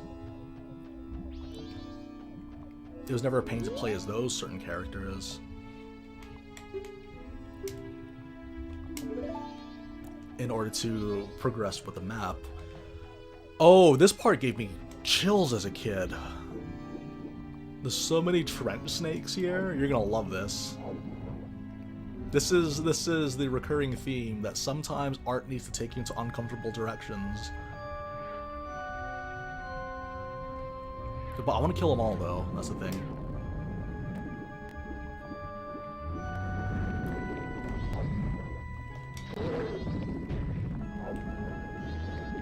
Oh, what? Oh. That's annoying. I totally forgot how to fight these things. I'm gonna do it again. You have to hit him twice. Alright.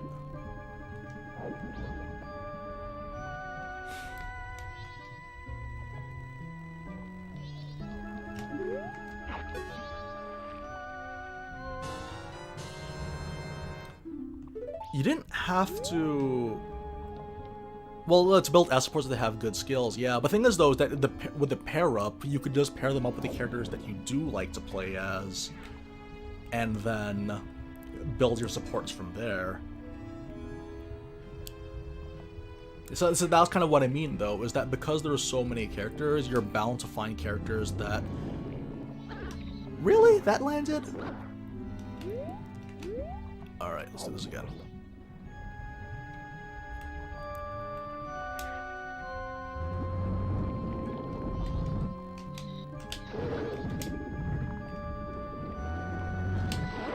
Okay, you just need to camp outside of that hole. Gotcha. But that's the thing, though, like, the only reason why you would grind for those skills anyway is because it was on a character that you wanted to, so all you had to do was just pair them with that character, and then you'll get the seal, or you'll get the skill. Which is just like, so it was a little bit easier to streamline it from that sense, where, you know, let's just say you don't like playing as Ryoma, but Ryoma has such an essential skill, which is Astra, so just pair him up with someone that you do want to give the Astra to, and then go from there.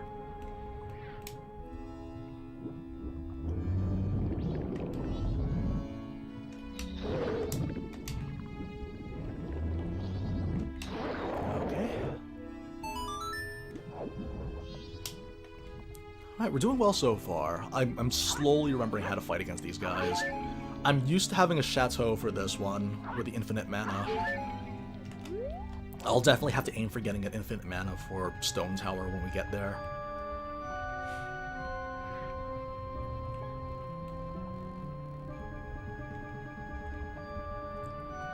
Yeah, this might surprise some people, but I actually preferred Fire Emblem Warriors over Hyrule Warriors. But I would say that I prefer Age of Calamity over Fire Emblem Warriors, oddly enough. I guess it's more of a pound-for-pound thing, because... Yeah, because that's the thing, though, like, while Age of Calamity lacks in, like, the sheer breadth of content, the actual subject matter of that content was really, really well thought out. Like, there wasn't a single character that I disliked from the roster. There are movesets that I prefer less, sure, but like, none of the movesets felt like... Yeah, there was when I'm doing the Showcase series, there were some characters that I wasn't... Really? There were some characters that I wasn't particularly anticipating playing as, but I ended up having so much fun with them. Which is pretty great.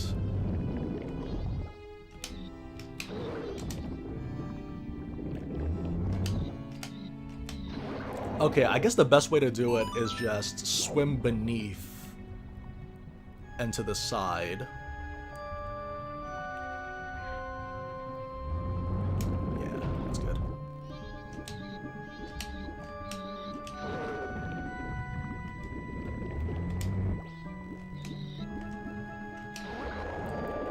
I'm running out of mana. I really hope these jars have them.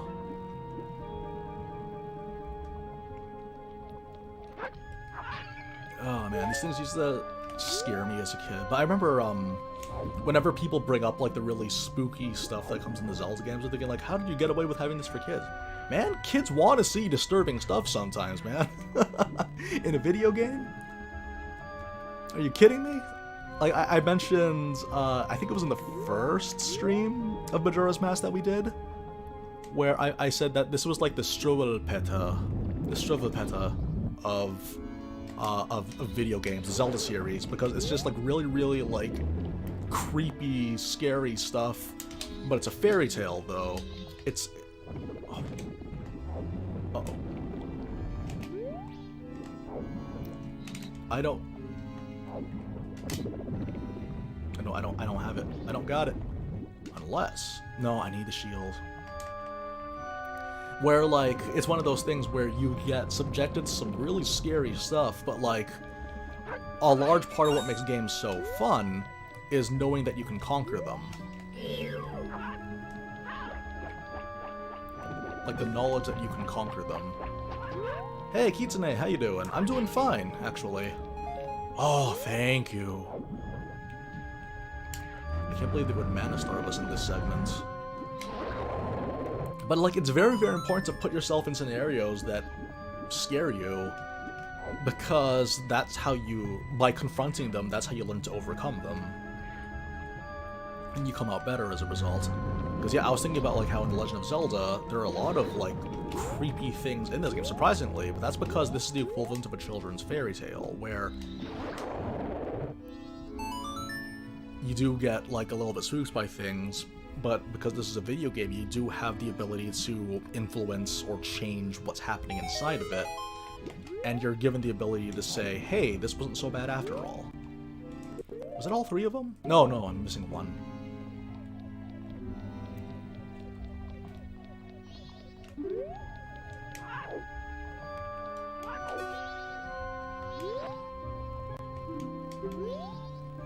There we go. Seahorses. Huh. It just dawned on me. Well, I'll bring that up another time. No, because, last night a relative was watching Spider-Man Into the Spider-Verse, and there was that line about seahorses. I wasn't really thinking about it. But yeah, because like the biology of the seahorses is that the males are the ones that carry children. So seeing that there's a seahorse couple, technically those were both males that we saw giving me the heart piece. I never really thought about it that way. That like they're seahorses.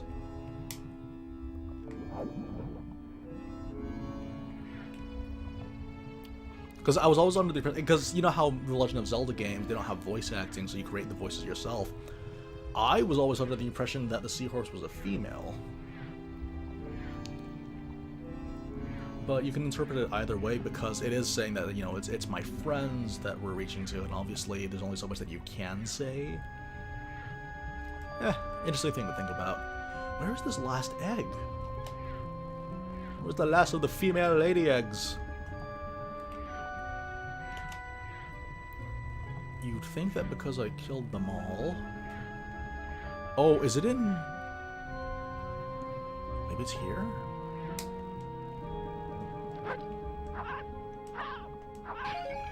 Nope. This is odd. Where is it? But yeah, to answer your question about how I'm doing fine. I beat Dragon Quest XI last night, which was very exciting. Very exciting game, very satisfying ending. Very satisfying bosses. It reminds me a little bit of Octopath, where if you know what you're doing and you can input the correct sequences, you can actually kill bosses in less than 3 turns if you know what you're doing. Which I quite enjoy. Also, I enjoy it because it flies in the face of the stereotype that turn-based Japanese RPGs are slow. But if you know what you're doing, any game is fast. And any game is efficient. Okay, so no, seriously, where is this? What?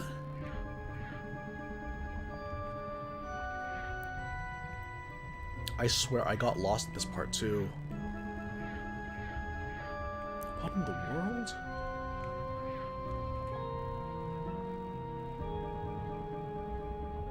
Because I don't think it shows on the map either. Like, it had to be in one of these. I checked each of them, right? I feel like it's gonna be like on a bottom one then. Oh, this is odd. I don't know. Nope, not here. Bear with me for a second. This is odd. Like, there should have been... Like, I'm happy that you found your friends, but I need the egg.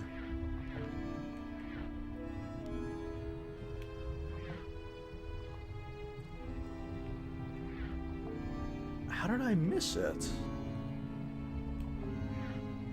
Like, I literally went... Oh, okay, because it was, like, far in. You can't see it from outside. That's the thing. I was assuming that I'd be able to see it from outside of the hole, but you actually have to be inside to see it. Okay, we got it. That was weird. I'm pretty sure, I'm 90% sure that happened the last time I streamed this game. Anyways, how are all you guys doing? You guys staying alive out there, taking care of each other? Me too. Okay, how much time do we have? It is currently... It's almost been 2 hours. Okay, no, we're making good time. We have cleared quite a bit. The next thing on my list.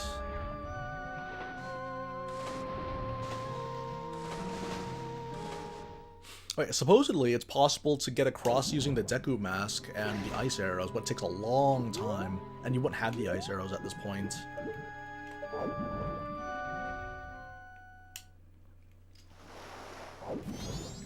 Okay. Now, what should we do? We get the song. I guess we'll just progress like normal. I'm trying to think of any other outstanding masks that we could be getting, and all I can think of is the Romani mask.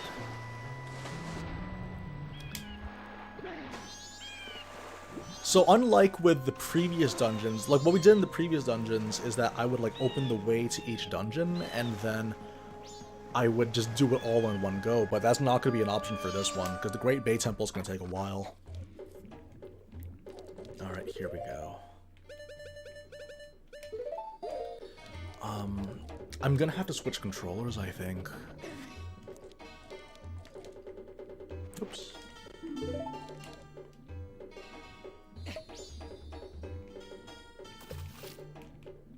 Also, I'm gonna have to buy some new GameCube controllers, because these, again, the increments are insane.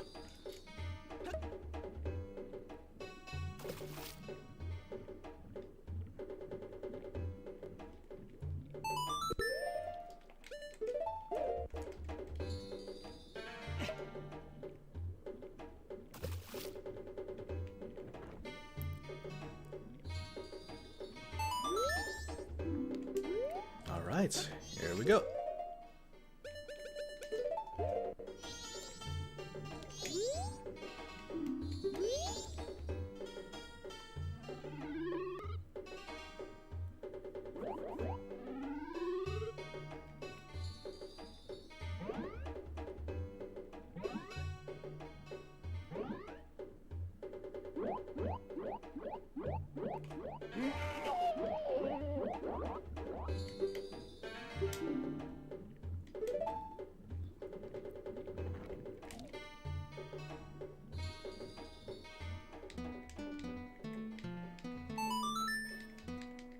Okay, I barely remember this one, but I got it.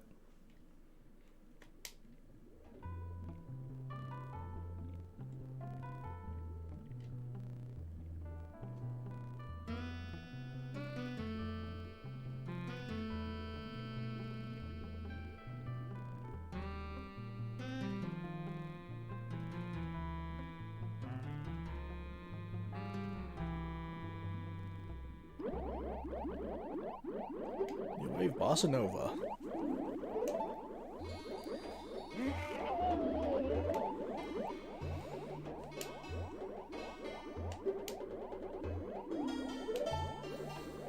Okay, so that is everything.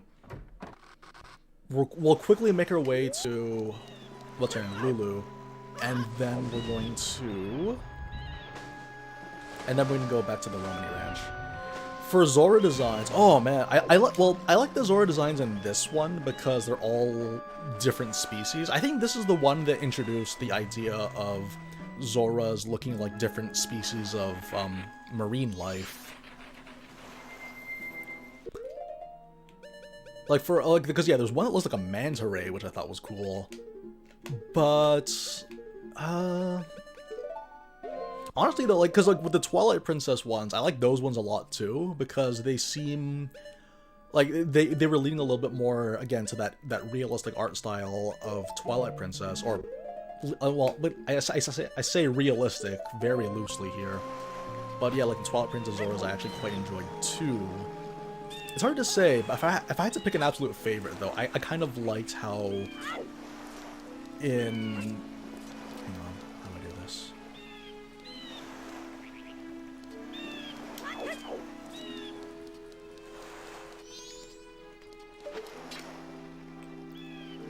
Oh boy. See, this is what I'm worried about. Because yeah, if it becomes a clutch situation, I might not be able to make it in time. And I'm worried about that.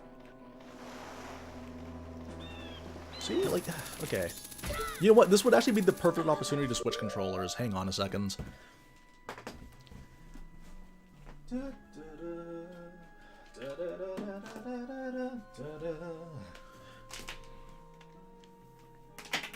Sorry, yeah, you guys had to hear that. I'd mute, but I'm lazy.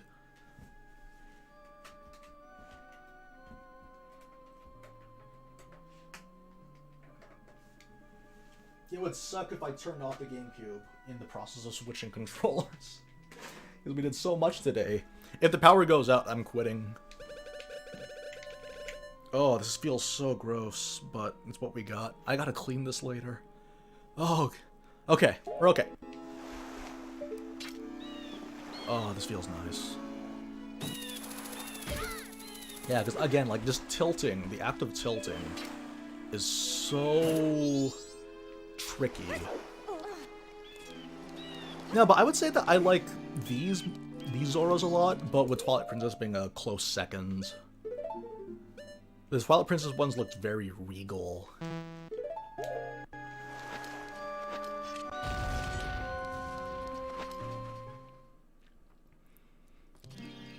Oh no, I didn't need to go here. Well, I'll have to mark that down for later then. That's good. Okay, let's figure this out. We'll keep the hook shot handy.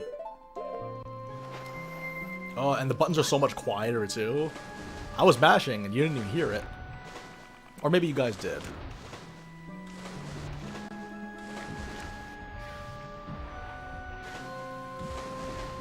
Yeah, so after this though, like, oh sorry, after beating Dragon Quest last night, I'm gonna start A Link Between Worlds, which I'm very excited for.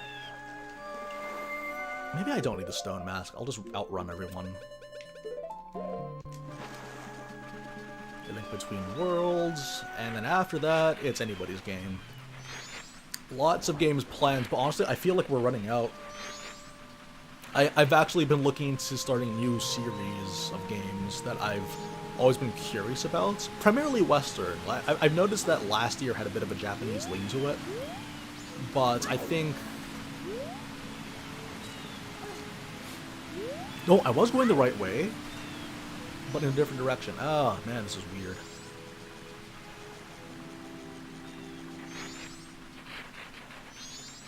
Okay, here we go. Yes. It has been a while.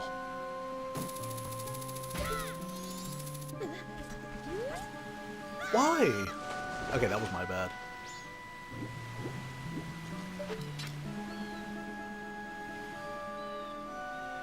It is currently 1 o'clock for the second day. Better pick it up. Need to pick it up, and there's an owl statue. I'll just make a beeline for the owl statue, I think, when I get there.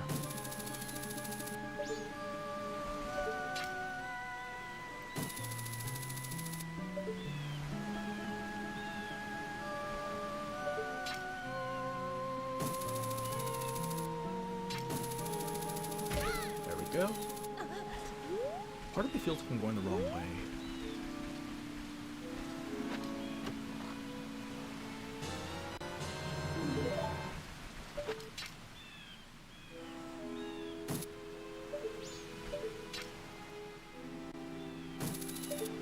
No, I'm definitely going the wrong way. This does not look like it at all. Okay, we're going back. We'll come back here later when I go on my collection spree. Because I think after beating Great Bay, like at that point in the game, there's going to be a bunch of stuff that opens up. Because I noticed that in Snowhead, there wasn't very much content to go through. Because I think the main thing was going to be the, what's it called? The main thing that was supposed to hold our attention would be the Goron races, which they did, but there's only so much that we can do.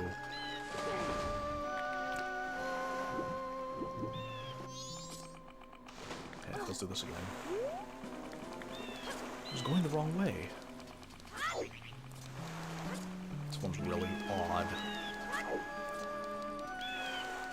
Okay.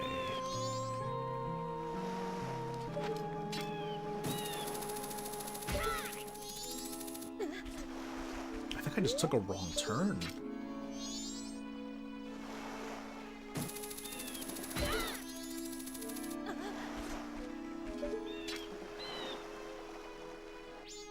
See, like, it's not a pain to aim with this controller.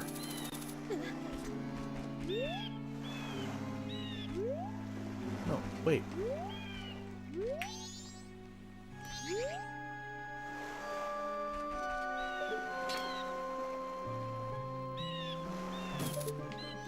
No, we've been here. Oh my goodness, I forgot everything about this. Hang on, I'll figure it out.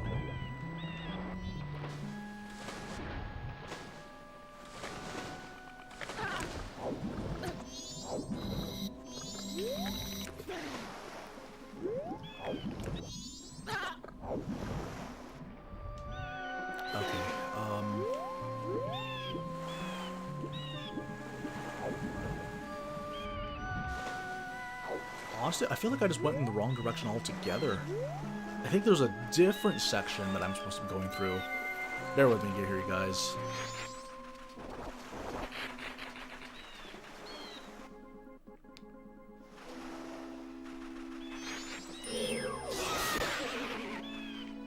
Okay. Okay, so yeah, we are supposed to go in this direction. It might have actually been, like, right in front of me, though, is the thing. There might have just been an alcove that I completely overlooked.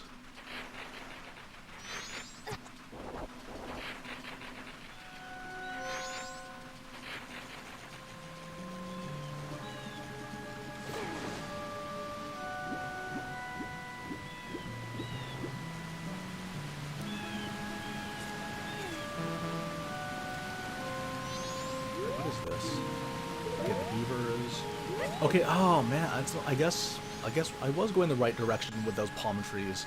It's so strange, right? You would have thought that the platforms that are leading to a place would have been the place that we're supposed to be going to, but it's actually this sort of out of the ways feeling place. Okay.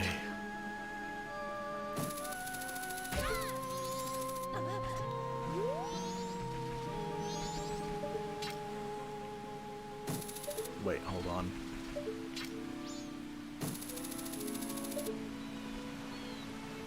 Get yourself a little bit closer.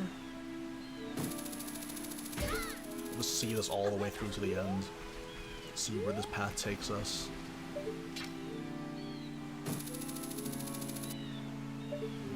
How did that not land? Something I like about the hookshot in this game too, not only is it gold, but it is also the same length as the long shot from Ocarina of Time. Straight upgrades.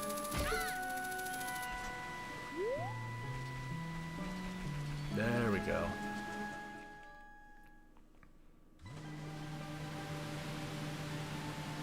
Nope, this is not where I'm supposed to be going. What in the world? Oh, we have to come back here later. I guess I'll have to swim towards something?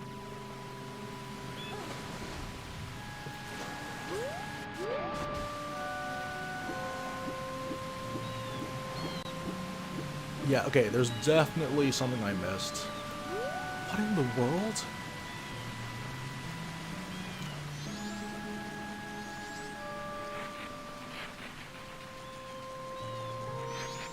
One of these days I'll figure it out. I almost never go through here, because, like, once you start warping, there's really no reason to. Alright, well, process of elimination. There's something I missed at that pathway to the other one. It really does eat into our time, but thankfully we still have 2 hours to go.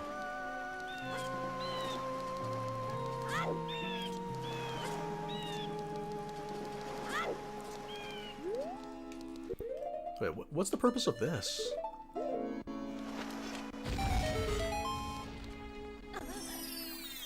Let's explore a bit.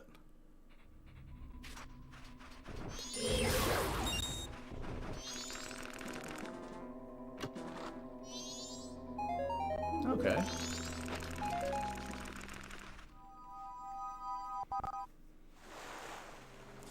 All right.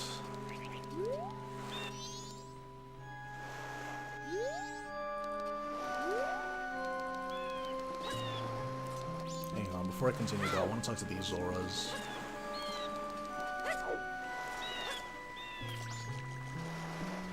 This isn't as efficient as I wanted it to be.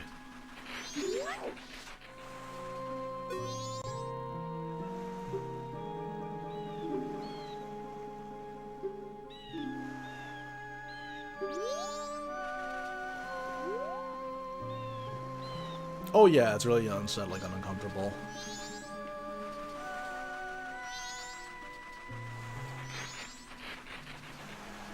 Okay, you know what? We're just gonna swim around. I don't know. I'm gonna try anything at this point. I'm gonna go off the beaten path and see what's here.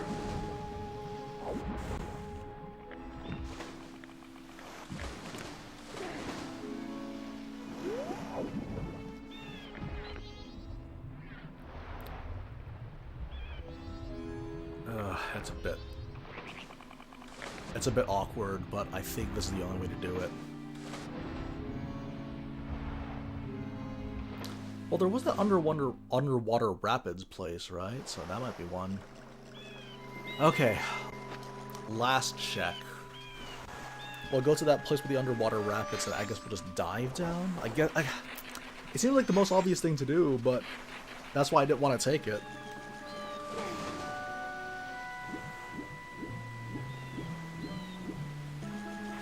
That's kind of why I like it, though. Like, the art style of this game is also very unsettling. Especially today, like, the more it ages, the more it sells that unsettling nature of it. No, there's a like down there. Why? I swear I had this problem in a previous stream. Oh, let's say hello to Mr. Like for now.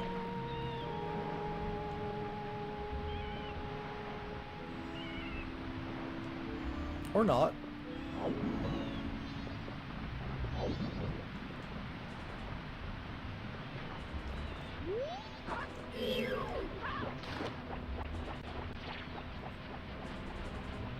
Come back, come back!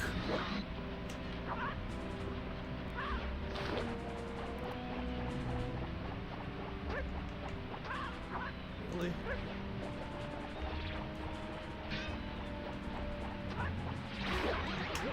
Okay. Oh, heart piece, hello. Ah, that was worth a detour. How many pieces is that now? That's okay, we're at half.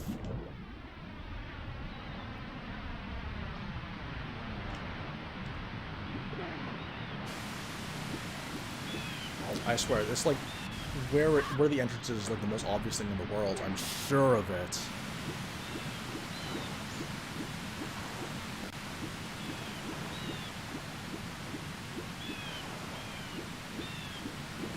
No? Alright.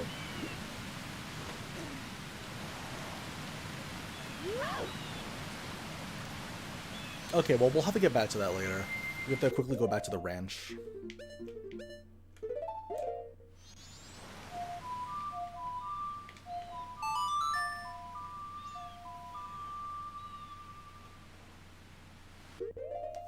Alright. Milk Road.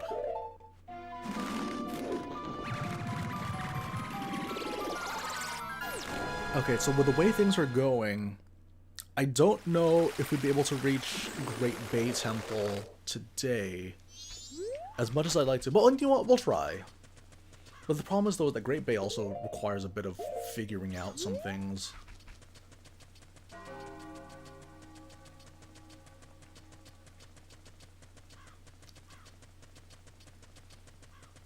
There's a lot to consider for this one, but in the very least, I'd like to finish this particular quest line, because I know that if I don't finish it all in one go, I would still need to repeat other things in another time cycle in order to get to the latter parts.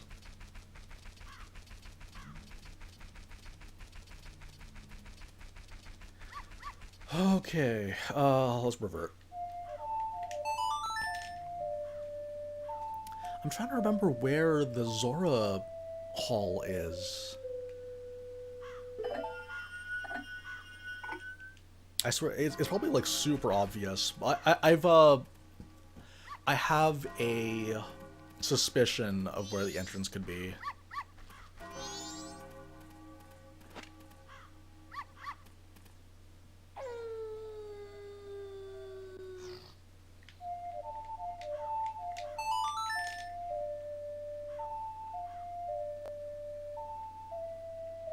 This is actually kind of a gross controller that I have right now. I'm actually looking down at it, and it's a sight.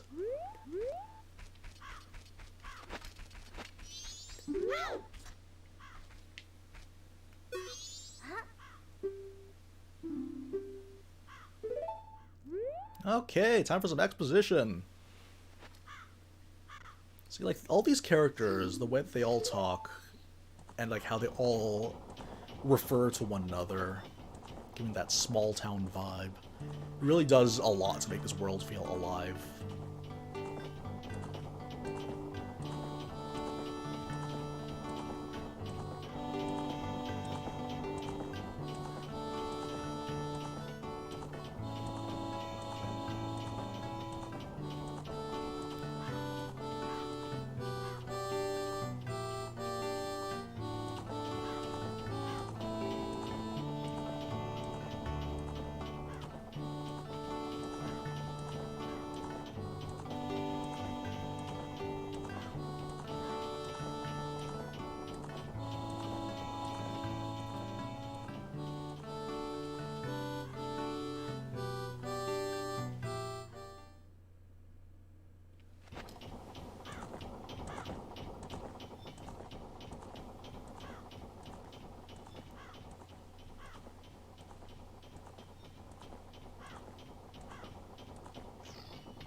Oh, let's see how lucky we are. Because there's an RNG thing that happens at the end of this quest.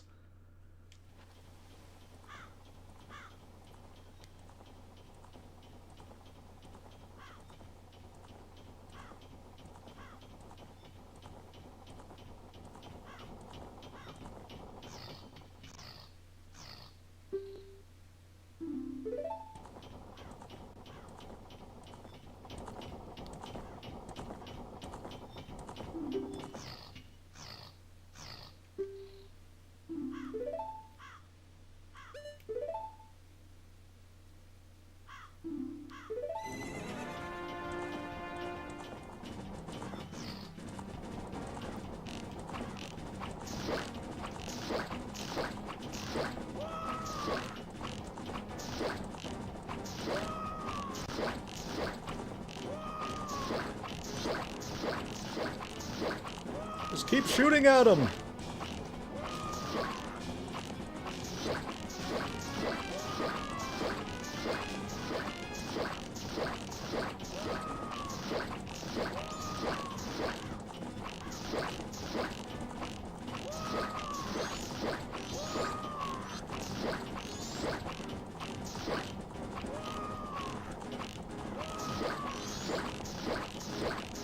You can see the noses poking through the holes, through the hoods.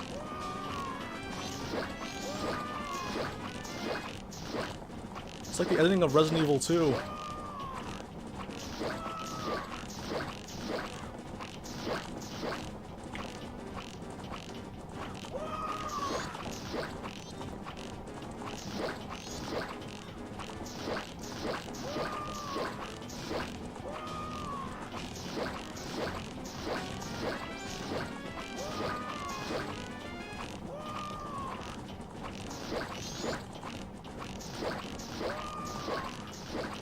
Oh, it keeps twisting.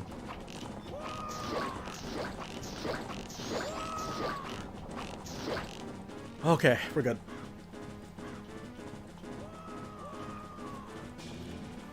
I was just thinking to myself, okay, you know how like in the ending of Resident Evil when the train is going away from G? So it's just like you're just constantly shooting and you're hoping that you're putting in enough shots to keep them away for good. Okay, RNG time. Let's do it. You were pretty cool.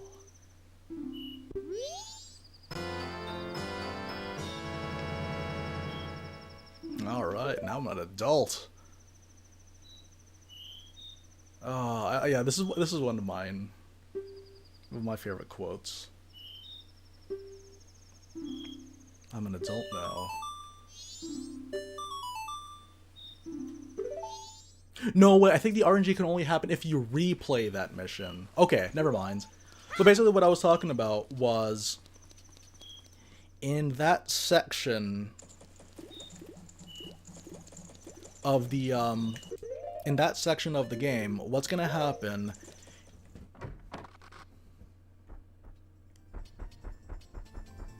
is okay. We need to wait a little bit longer. Okay, I'll let the store close, or I'll let the bar open while this is happening. But basically the idea is that when you replay that mission, there is a completely random chance of Crimea hugging you at the end. And it's such a great moment because there's a typo that where, there's a grammatical error in the dialogue box because basically the idea is it's supposed to say you feel so warm inside. But the thing is, though, it's you feel so warm, period. Inside, exclamation mark, exclamation mark. It's pretty great. But yeah, there's, oh, I'm gonna look up some fan art later, but there's fan arts of that moment, and it's just like, it's such a wonderful moment of just Link getting an actual physical token of gratefulness from the people that he's helping. Because most of the time, like, I'll just give you an item, you know, because it's a video game. But this is like a genuine hug. And I love it. There's a lot of fan art of Link getting hugged. And he's just so embarrassed because look at Crimea. Alright, let's do this. I think this is another heart piece.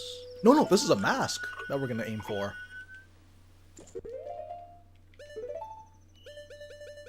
Yeah, we're going to. This is gonna result in a mask. Oh, whoops! Have to wait another hour.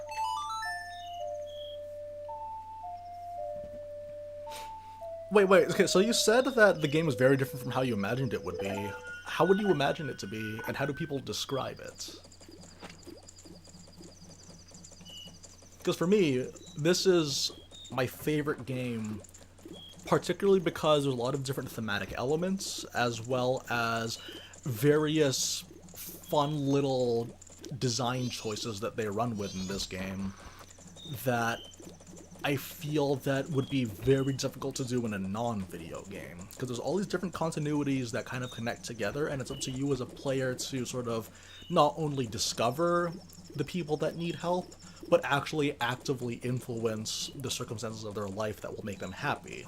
And that's a very heroic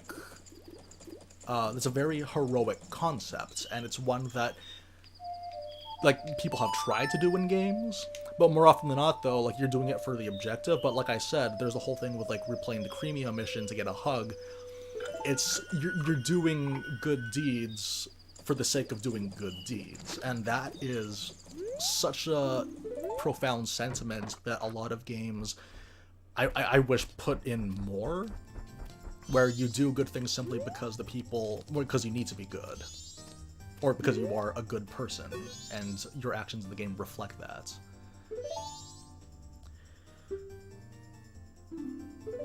Okay,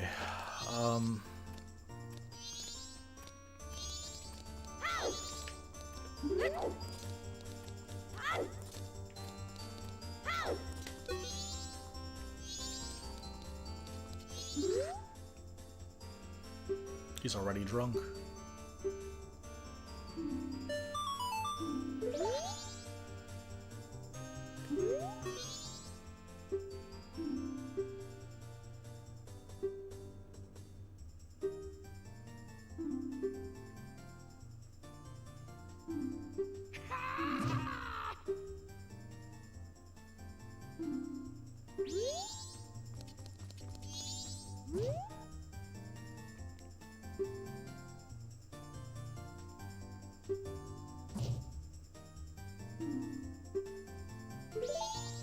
Alright, I love this one.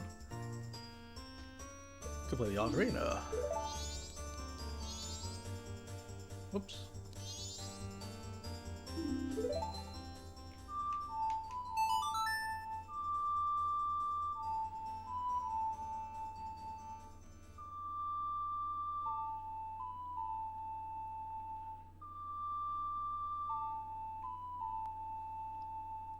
Yeah, that's the interesting thing, because normally I don't like side quests, but this game is only fun if you do side quests, or it's only fulfilling if you do the side quests, and the incentive for doing side quests is very...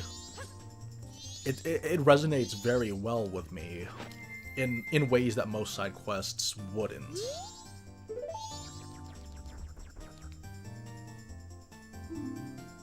Front left.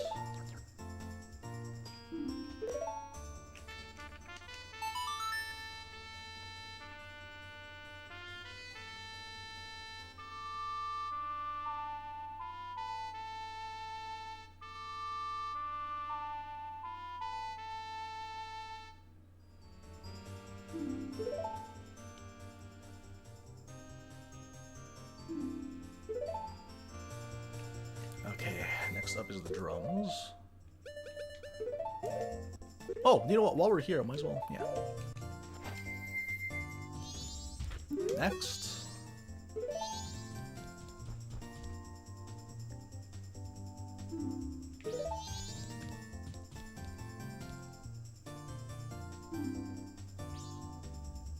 No, no, it was not a game that you speedrun. No, it is a game that you plan. It's a game that you plan, but it's not a game that you speedrun.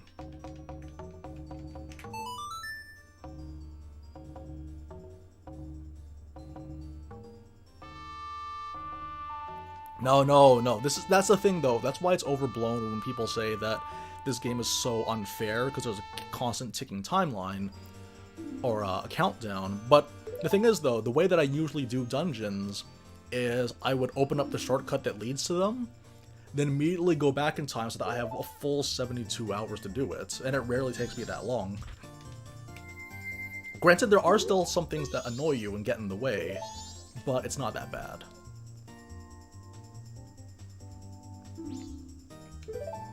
But having know-how definitely goes a long way in this game.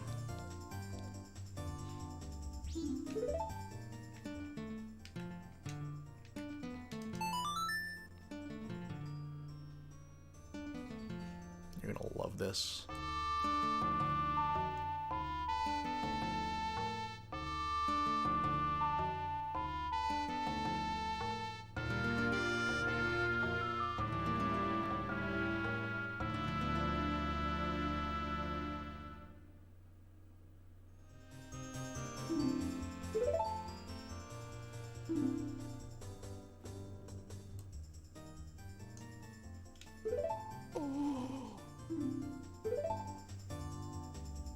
The Ballad of the Winged Fish.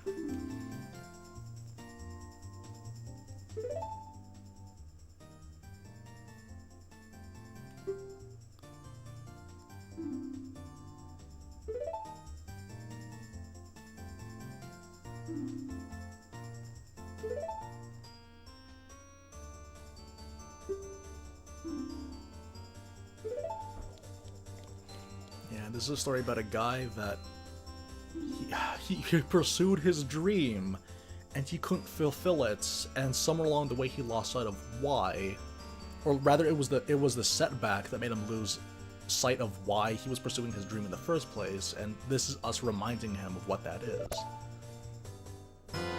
Alright. It's another mask. Okay, now's the tricky part.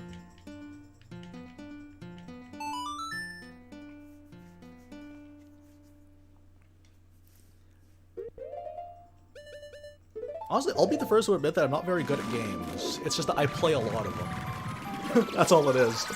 A jack of all trades and master of less than none. No, but that's kind of the thing, though, for me, I guess, is that, like, experiences build upon experiences. Like, you broaden your perspective, you challenge why you enjoy the things that you do, and you're able to stand by them, not because you want to win arguments, but because you want to understand why you see things the way that you do, and you want to challenge that perspective, and you want to learn other perspectives in order to enrich your own personal tastes. Because yeah, like for this, like, you know, all of 2020 was me playing a bunch of different games, and ironically, what it ended up doing was making me realize how much I love Majora's Mask as a game, because Majora's Mask did several things that made me think, like, you know, okay, I don't know how well this would hold up today, and in many ways there are parts that don't hold up, but, like, you compare how a lot of games structure, like, you know, that feeling of I want to help people, or that feeling of exploration, or planning out your routes, like the free player expression that people really like in games. This game actually has a version of that. It's not as explicit, it's not as obvious, but it's still there. Like, you know, if you rewatch the beginning of the stream, you'll actually notice that, like, there's so many thoughts going in my head that I was trying to figure out, like, how I was going to route my path, how I was going to chart my path. Oh boy. I need to figure out, because, like, clearly there's no other pathway that we can go on here.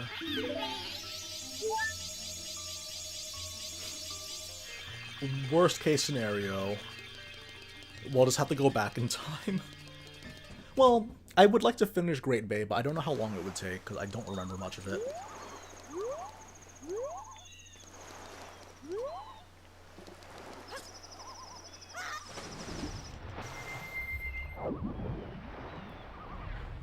Yeah, I swear I had this problem before, didn't I?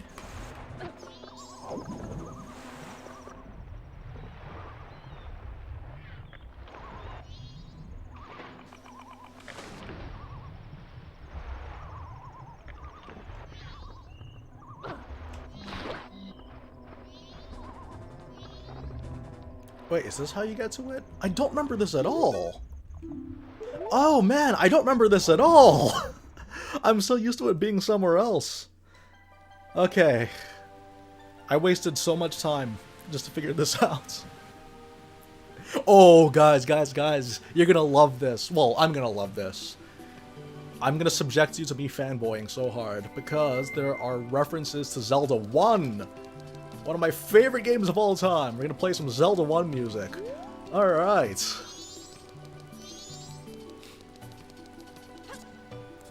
No, don't, no, it's the best button. Okay, fine, go ahead.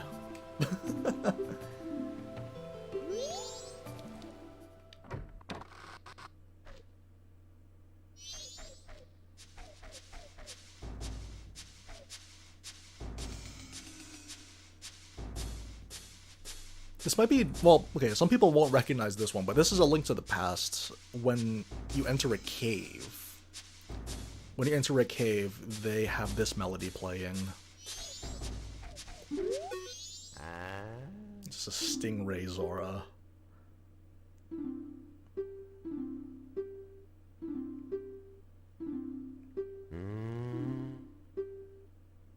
I want to hear it.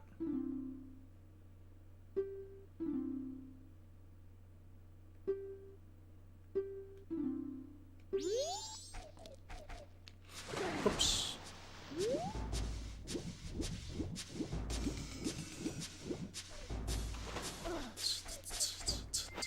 Yeah, but yeah, in A Link to the Past, if you enter a cave, that song plays.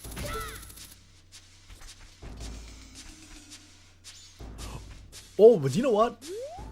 Okay, let's see how much I do remember. Let's see how much I do remember, actually.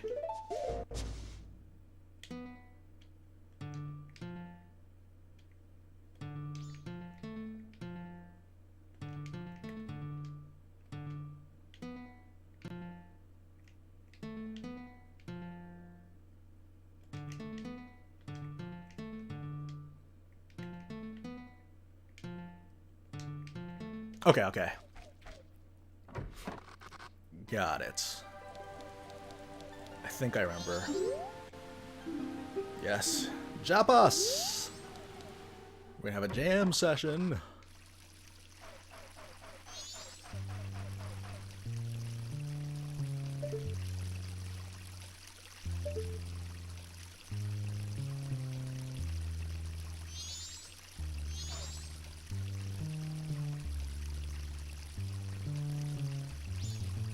But yeah, this particular song, it's a reference to the dungeon theme from Zelda 1. But it ends, and as a bonus, is played on the bass guitar, which is my instrument.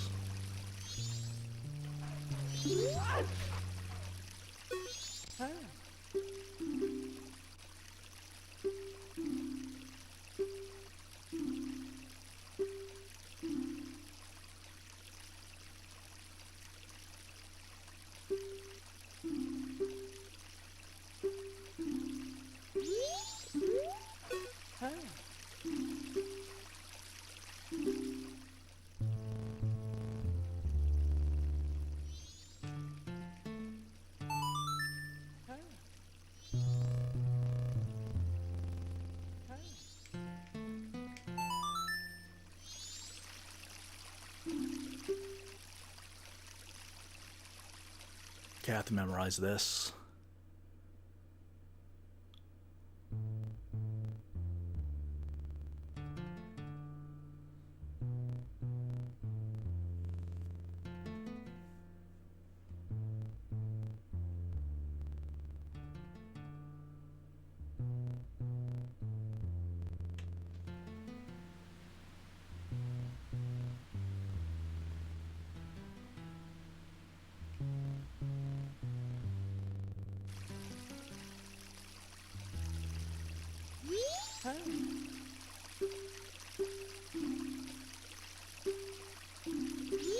Okay. Oh, wait, so it's like...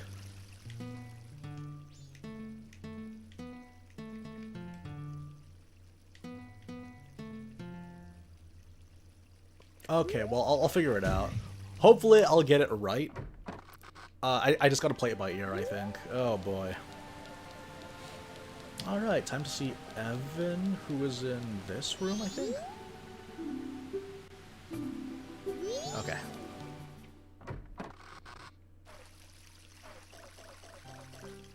Oh, and this.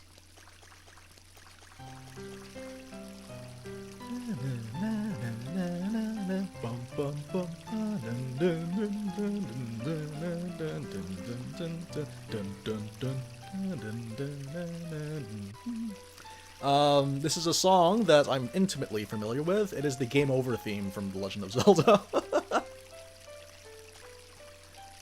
Oh, it's beautiful. Oh, it's wonderful.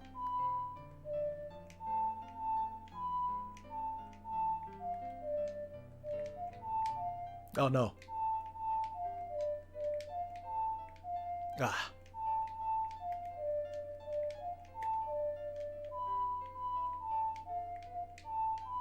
There we go.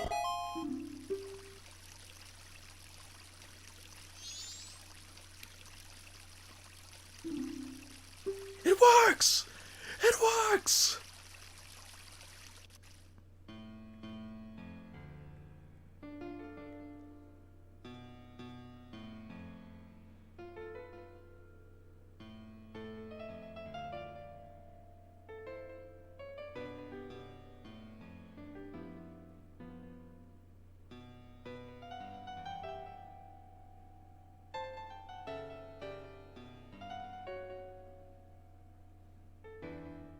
Alright. Now we're cooking.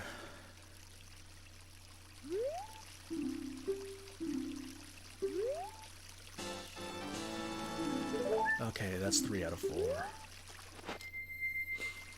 I think that is pretty much it. All we have to do now is just open up the shortcut and we're good to go.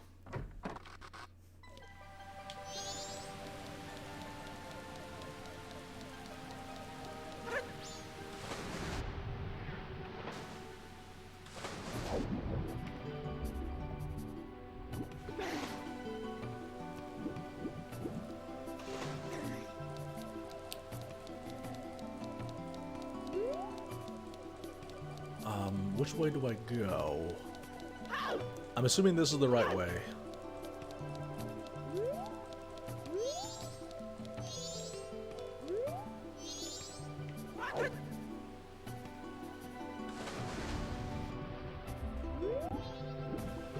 I don't think so.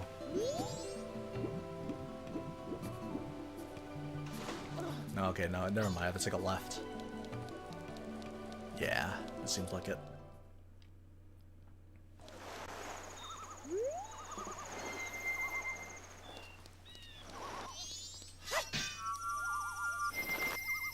Oh boy.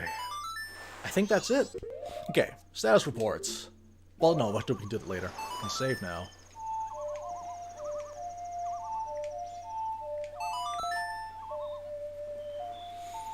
Wait, hang on. What else do we... Am I missing anything?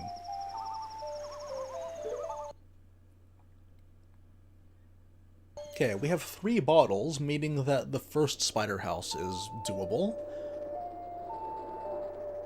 Yeah, I know, honestly, I think that's everything. Okay. So, potentially, before doing the Great Bay Dungeon, we could do some of the spider houses, which could be fun.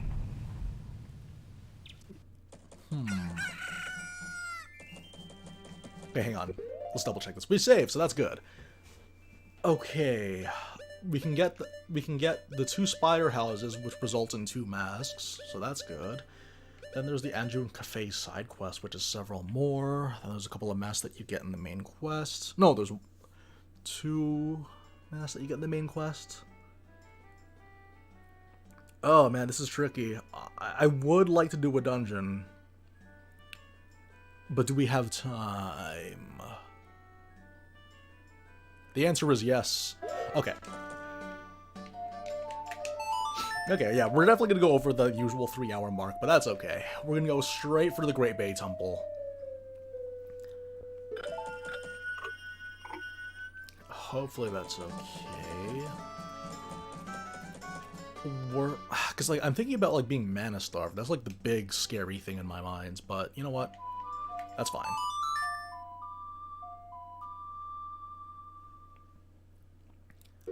Yeah, deal. We'll play it Jared's way. We're gonna speed through this dungeon. In terms of doing the stray fairies, though, I'd very much like to, but I might end up doing that off stream, though. So that's gonna be kind of some homework for me. Wait, no, wrong one.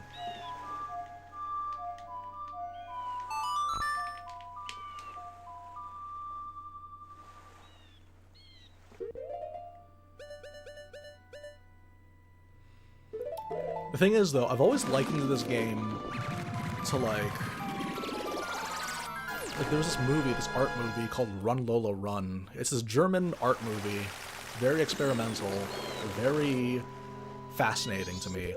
But basically, in that one, there are, like, 3 consecutive timelines, and a person needs to, like, reach a certain goal within a very restricted amount of time. She has to accomplish something. But the thing is, though, is that there are 3 potential outcomes, and it kind of reminded me of Majora's Mask in that sense, where, like, there's only a set amount of time of what you can do, and then all the actions that you do will result in you going in a certain direction that will affect how this game ends up. Anyways, no one wants to hear me talk about German cinema. We're gonna continue on.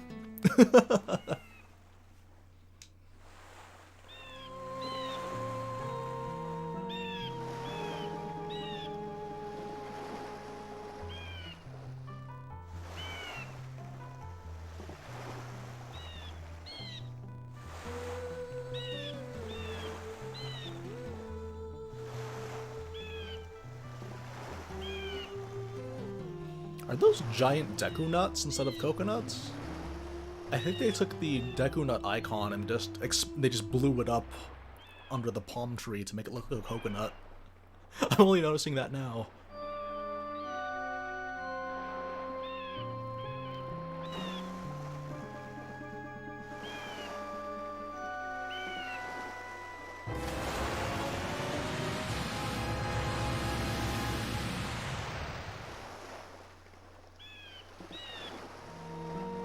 Yeah, those are definitely small Deku Nut icons that were just blown up.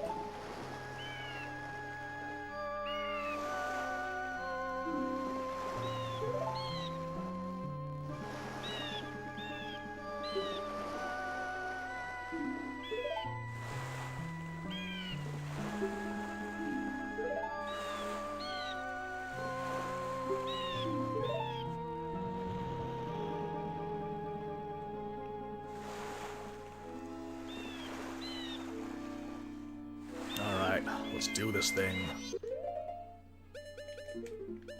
We seem to be topped up on arrows, so that's good. I don't think we'll need music where we're going. Let's go. That somehow landed. I can't explain that. But we do have the footage. Okay, here's the thing. The Great Bay Temple... I have very sporadic memory of this.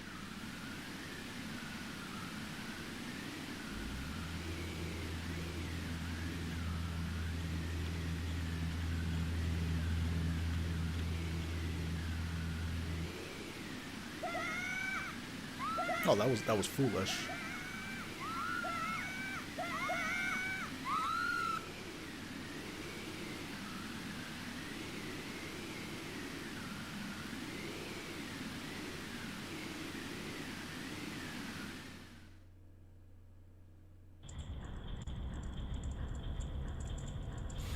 Okay, I have very small recollection of this. All I know is that there was one segment that requires me to, like, try to calculate the momentum that this thing gives you, because there's, like, spinning rooms and everything. Okay, here we go. I think the torches result in a fairy? Come on, man, what are you doing? What What are you doing?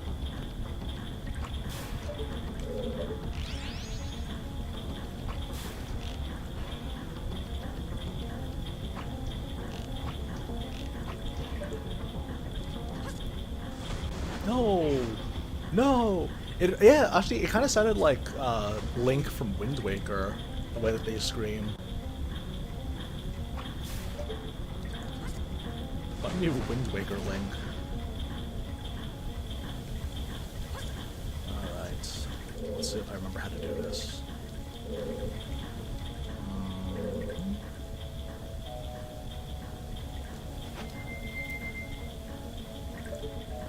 Because the way that this works is that if I can divert the flow...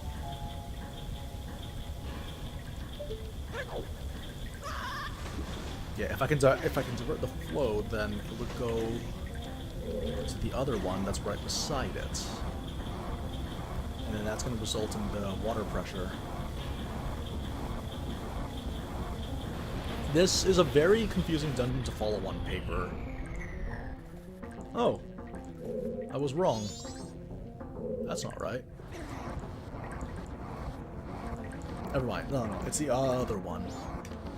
It's the one below the one that I have to work on. This is a very confusing dungeon on paper. It's mostly just a muscle memory thing for me, I think. Or a combination of muscle memory and intuition. But yeah, like, all the object permanence of this particular dungeon is pretty great. Oh, this is a permanent one, never mind. That should have been my first hint. This is going to be a permanent switch. But then I think I'll have to come back later to... Okay. Don't mind me, I'm going to be talking to myself quite a bit in order to help organize my thoughts, because it's kind of early. It's too early to play Great Bay Temple. Oh, come on, man. Why didn't you jump? That would have been smart, first of all.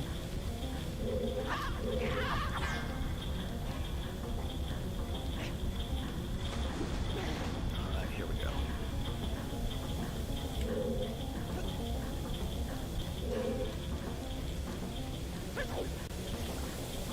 What? I thought that as soon as I would jump, it's a done deal. Okay, come on now.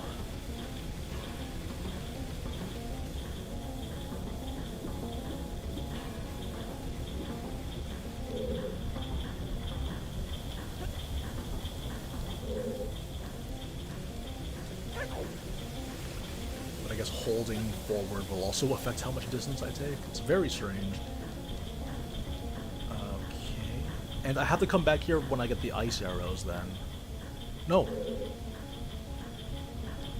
Oh, maybe not, actually. We'll figure it out when we get there.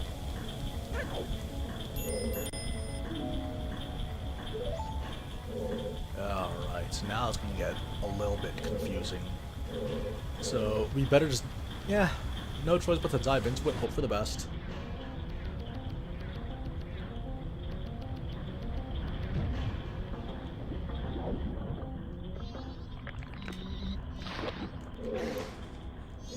If it really comes down to it, I have no qualms about buying a chateau just for the infinite magic power. It's worth spending on at this point.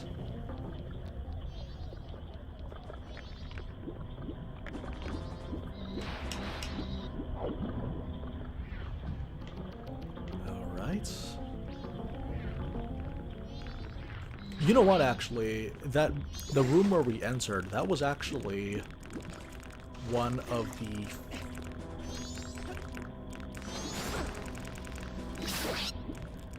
That actually might have had like a compass or something. I could have gone on the other side.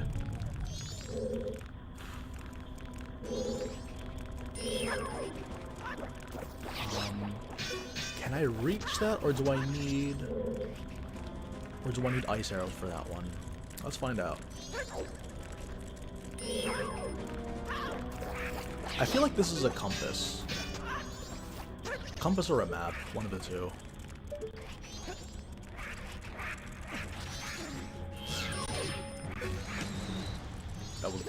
That was bizarre.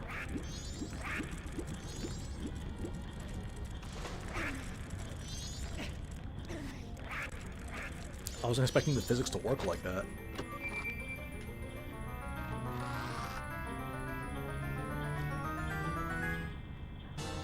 Yeah, compass. Alright. And there is a treasure chest at the bottom of here. Really? Really?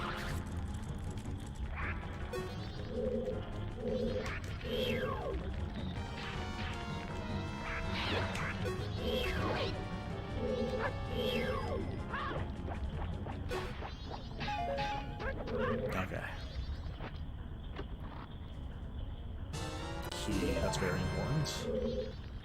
I've always thought it was weird in the Zelda series where, like, the keys are the most vital thing in your inventory playing these games, but they're introduced with, like, no fanfare. I need ice arrows to access this. Okay.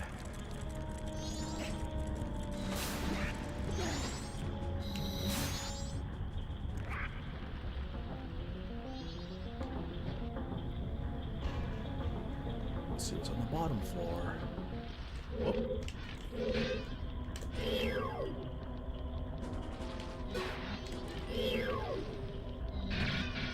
Yeah, these enemies are fairly easy to beat. Just wait for them to open their mouths, then do the Zora shield. Okay.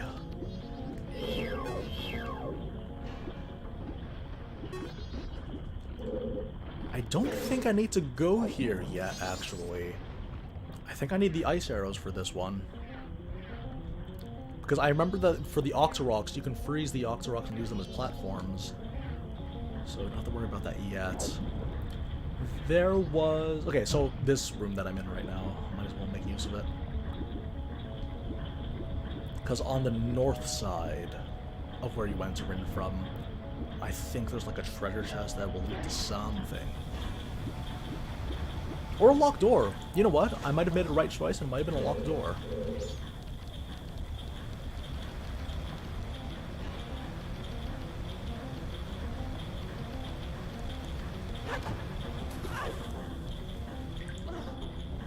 Where would you climb? Okay, where am I going? Oh no, I can't reach that. I need to freeze it with ice arrows first. Okay, there's so many places that need ice arrows right now. Which is odd, because we're at the beginning of the game. Or beginning of the dungeon, rather. Have I been here already? I hope not.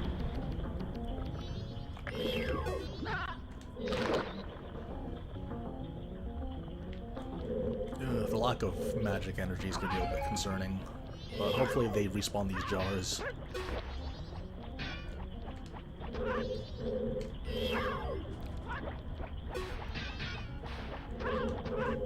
Taxi hands.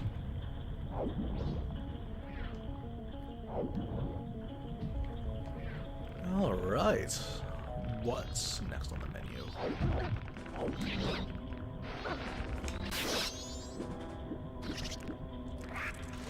Okay, let's think about this.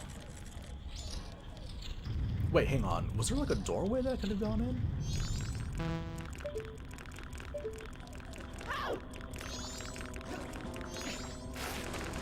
It doesn't seem like it. No, it doesn't seem like it.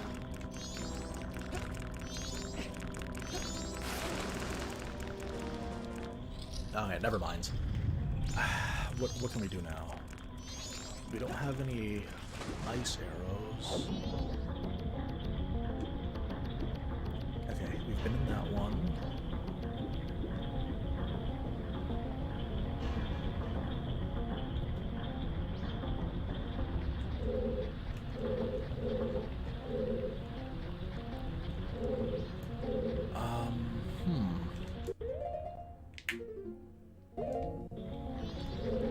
Okay, we're gonna have to go through here. I think.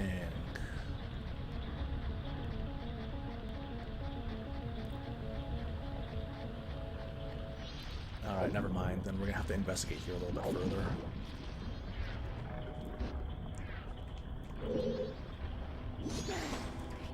Oh yeah, okay, we can go up here then. We don't need to freeze them just yet.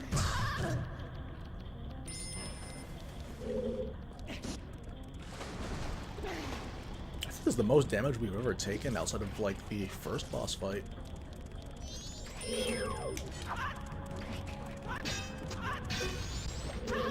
Okay.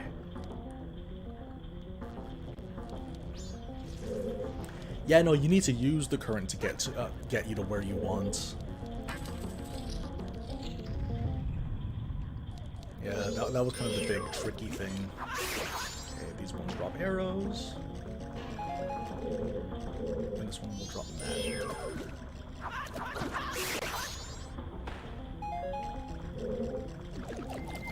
I think it's gonna be the Argus looking thing. Yeah, I think we're fighting with the Argus looking guy. So this will be fun.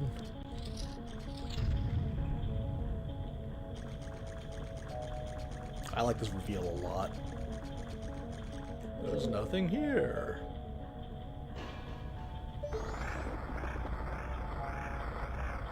No, no. Honestly, like, you're not the only person to make that complaint. I know a lot of people that were like, it's so frustrating and disorienting, where the current constantly pushes you around. Even though that is the point, but it does get in the way of a lot of people's enjoyment. Just spin.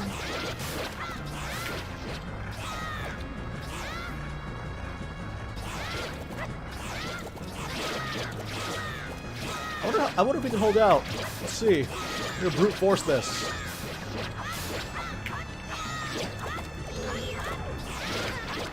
Oh no, my battery's running low. Oh no, it's not even plugged in. Okay, hang on. Uh-oh.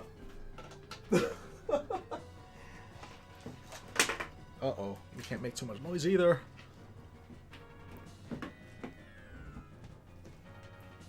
Oh man, if I delayed... Wait. If that delayed any faster, I wouldn't have been able to look at the screen chat. Okay, here we go. And go! Okay. Oh, do you know what? I have an idea. What if...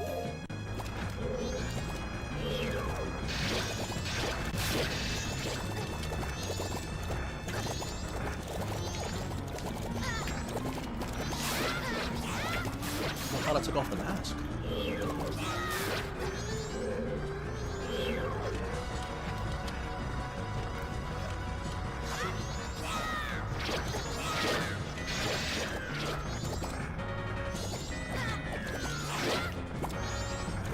Alright, not bad. Huh. Nah, we got one character reserve. Stop being so reckless this time.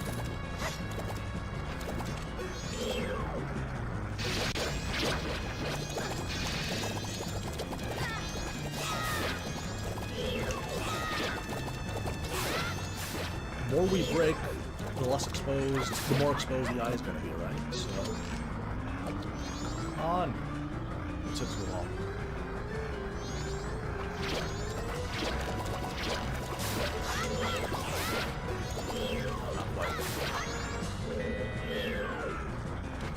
This is a really nice variation of the classic Zelda boss. If I hit him enough times in the eyes, it's going to lose all the bubbles. Come on. This isn't me, this isn't you, this is everything but true. When you open up your eye and understand this isn't real.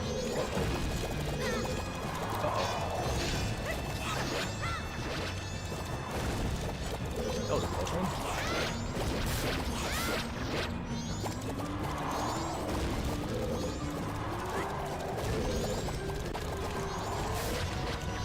Okay, that's one way to do it. Oh wait, no, come on, take off the mask. And Bunny Hood. Why?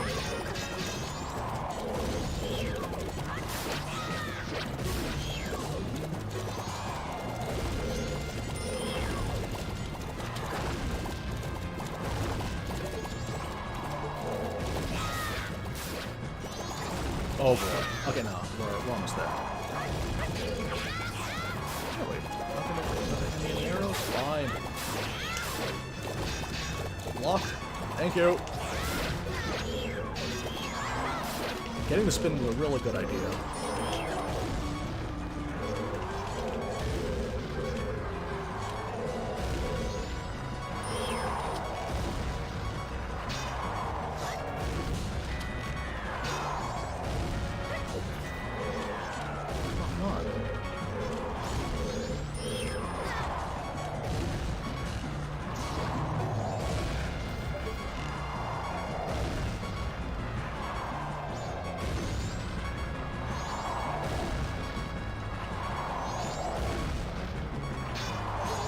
Okay, that's fine. We got a fairy.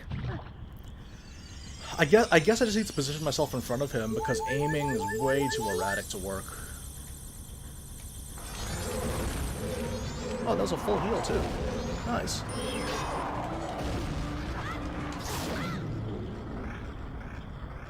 I literally just need to hit it once. Okay, that's fine. That's what fairies are for.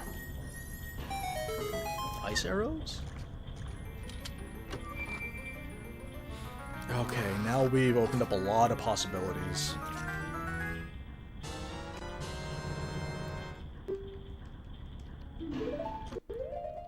Try it everywhere. I shall.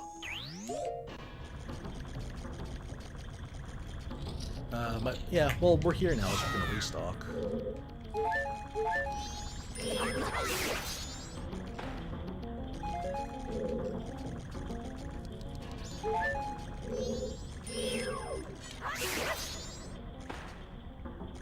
Okay, I think we're good to go. Yeah, we're good.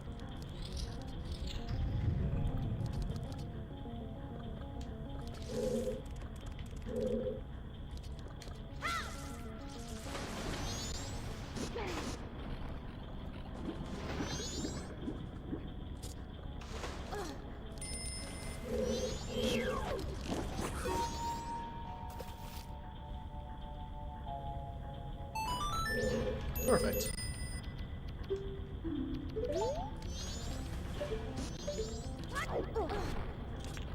And there's another permanent one.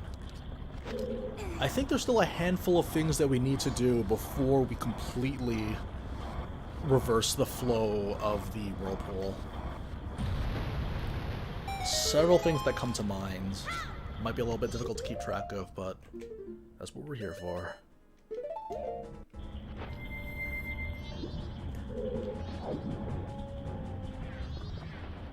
Is this the way?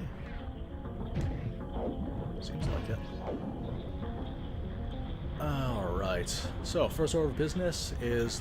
We're going to work this from top to bottom, I think.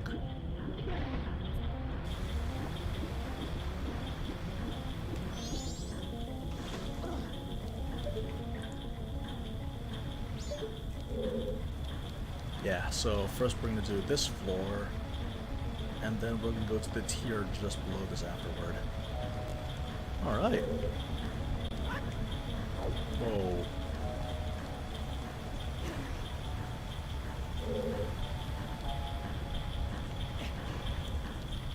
Oh man, this is not a platforming game.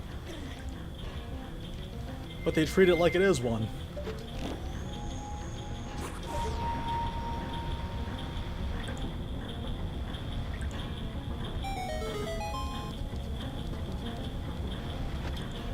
Wait, so what was the other thing for then?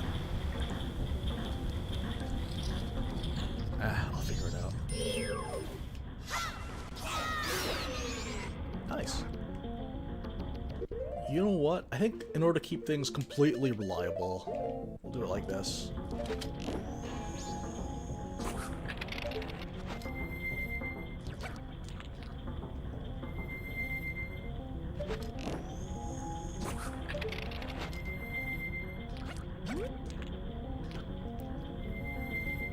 Hopefully, I can reach.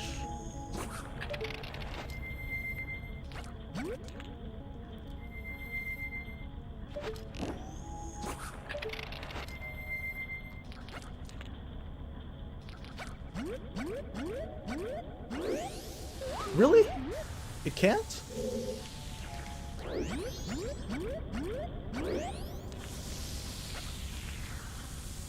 Oh! Hey, hurry, hurry, hurry.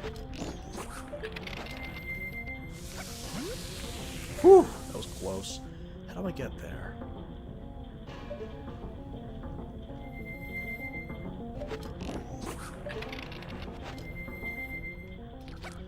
I think I just... These look like they're the same height, though, so maybe I just need to be, like, at point-blank range.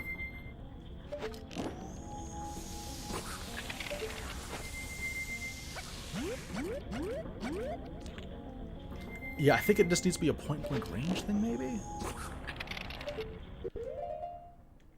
It could work. It could work. And I can turn to a Zora to make myself taller.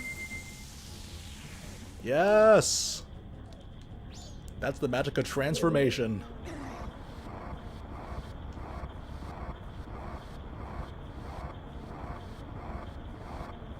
Is there anything on the bottom of this water? Let's find out.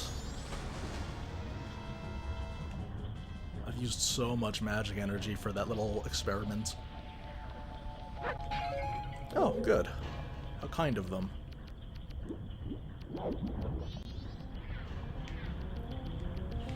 I think... Yeah, okay, there's nothing else here.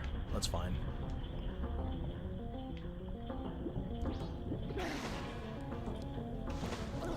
Alright. That's one thing to investigate. Now we will go to the very next one. Which is right here. So close, so close! Oh, I was close.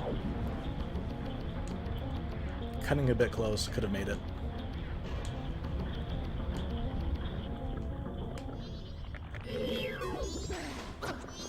I think this is the one with... Not, thank you. Oh, I actually have to hop? That makes no sense. Why? It's literally the same height. It's almost the same height. Okay, fine. Play it your way.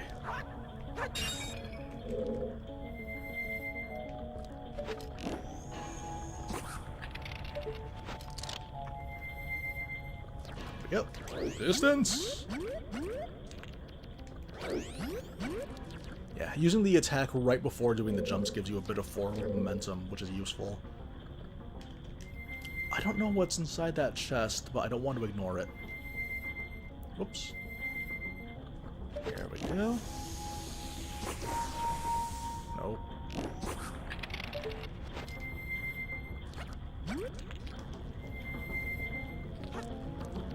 Perfect. I'm guessing this is a map.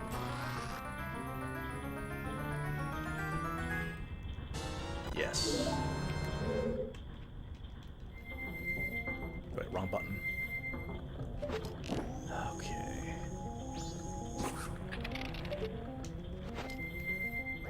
Alright, Con, thanks very much for joining us. We'll talk more later, okay?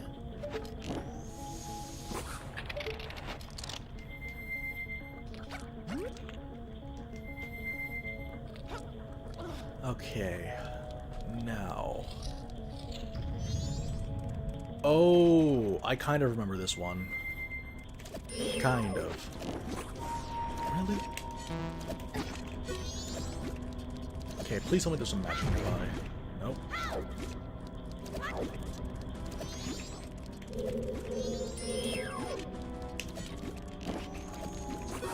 There we go. I think that's it. Alright, and this is necessary for diverting the flow to the next room over. Yeah, and we got some invincibility right before that thing exploded on us. Okay. Yeah, Jared, welcome back. This is a very interesting dungeon because on paper, it's very complicated. But it's mostly a muscle memory thing for me. It actually, it's kind of like the water temple for me, not just in terms of its theme, but also just how, like, it's actually a very easy dungeon to complete. But if you try following a guide for it, though, it feels very confusing. because there's like a bunch of steps that need to be taken. Alright.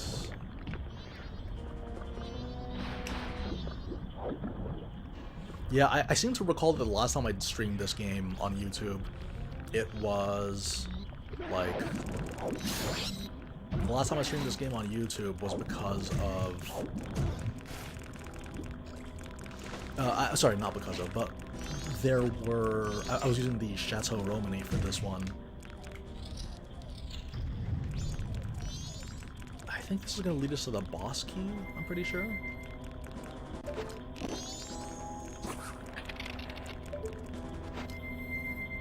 This is the Great Bay Dungeon, or the Great Bay Temple.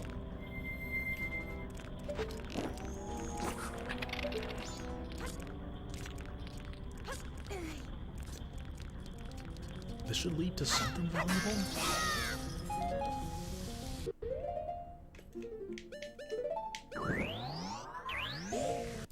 I think this leads to a boss key.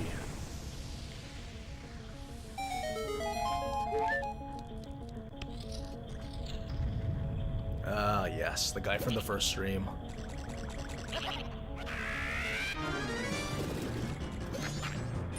Oh, wait, no, wrong one.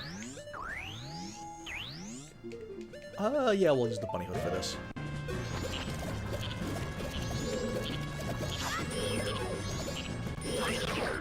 A very strong sword this time, so this should be a little bit easier to do.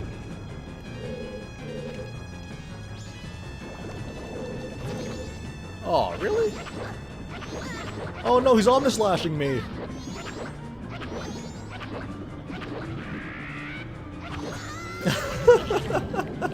Should he... Can he be a Smash Bros. Character? If he was a Smash character, what would happen would be that would be his final Smash.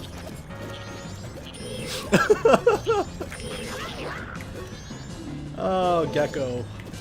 An old Gecko.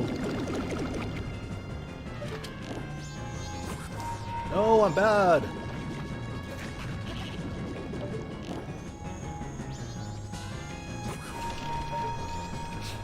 Oh, that would be so funny. That would be his final Smash.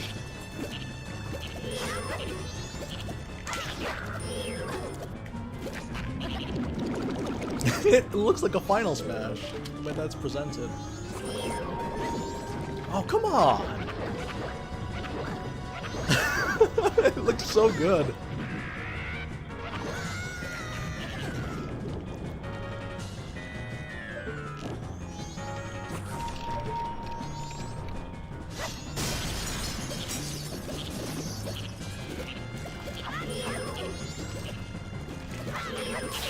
Okay.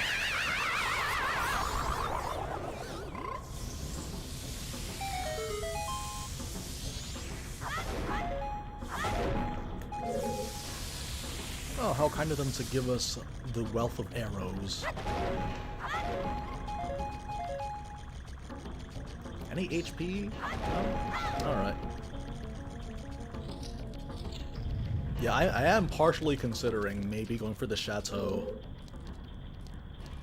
for this dungeon. Maybe, depending on how it goes. Alright, boss key. There is still... The weird thing about this dungeon, though, is that even though we've unlocked the new weapon and the boss key, there's actually still quite a bit of dungeon left, as I recall. I might be overthinking it, though. Maybe there isn't as much. I only remember it being so much.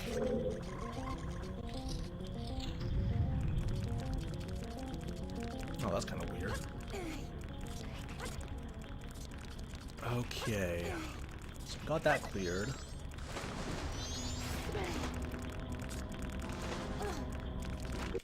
Now, we don't need the bunny hood for now.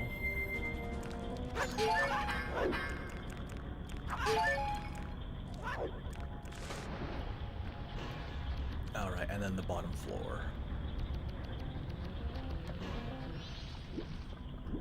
What is the point of this? No, we don't need to be here. We can just go back to the main room, I think. Alright.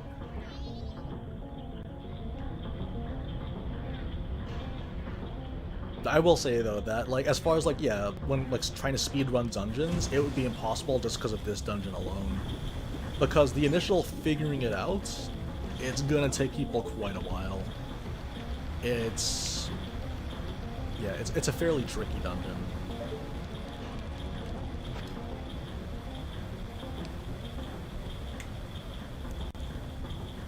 Oh yeah, but then again, people do describe Majora's Mask to be a whole bunch of things. For some people, it's like a timeless classic. It's a classic. I wouldn't call it timeless though. It ages very interestingly. I consider it to age excellently. Like I mentioned before, a large part of the reason why I think this game ages so well is because of how dated the visuals are. But another reason why is because... Do I need to do this manually? That's kind of weird. Oh, okay.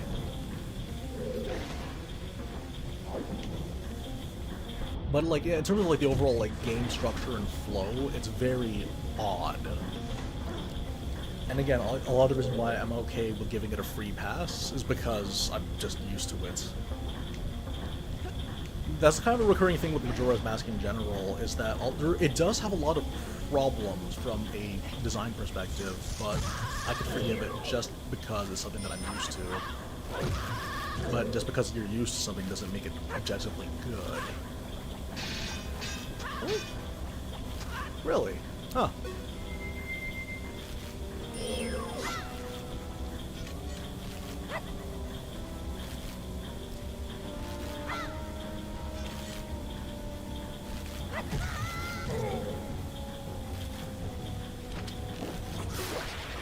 That was a waste. I don't care. I hate those things.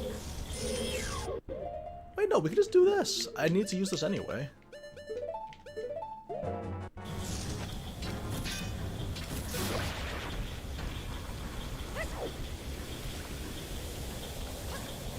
Okay.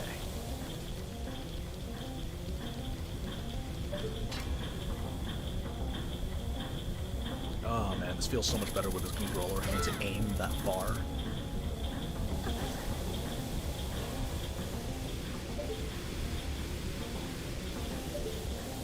There we go.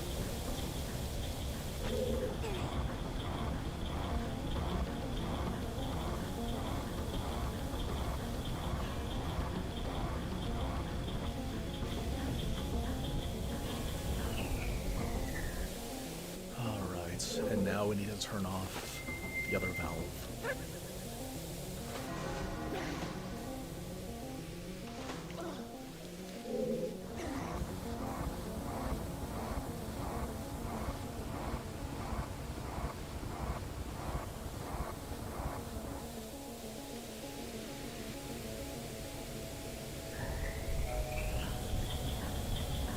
Yeah, I think it's something that I mentioned last stream, but maybe some people missed it that are here right now.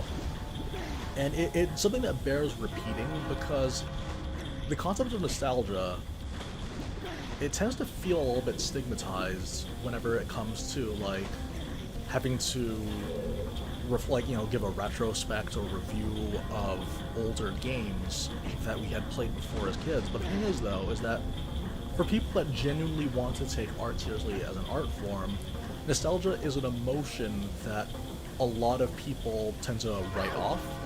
It's not the most important thing, and it shouldn't be the overruling factor, but it shouldn't be denied outright as a factor when it comes to saying that this game is good or this game is bad, because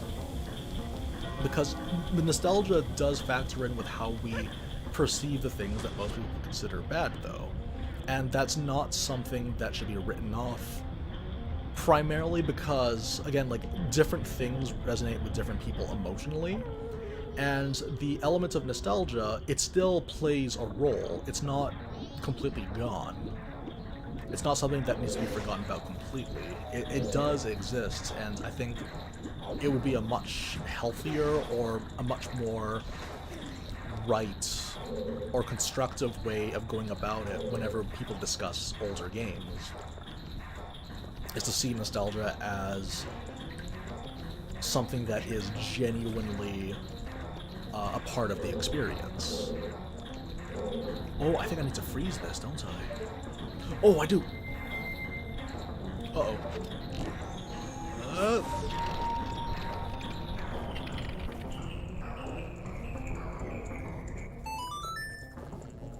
Oh, not bad.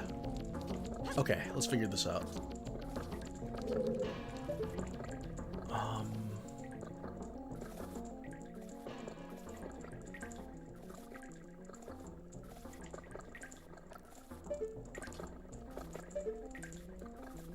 Wait, was there another side? Really?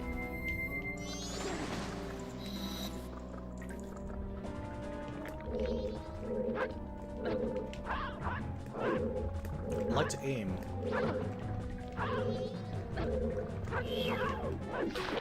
Okay. That doesn't seem frozen. No, it's not. Okay, I need to see if freezing... Ugh, I have to thaw it out first. How do I do this?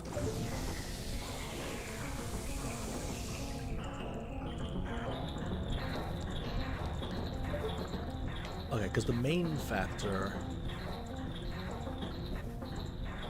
would be that.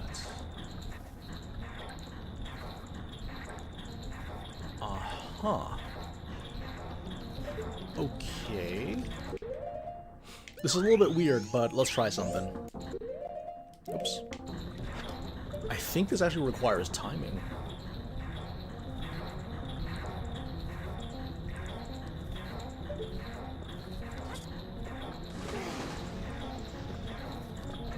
Like, we actually have to be up there. Once it stops, then we can freeze it.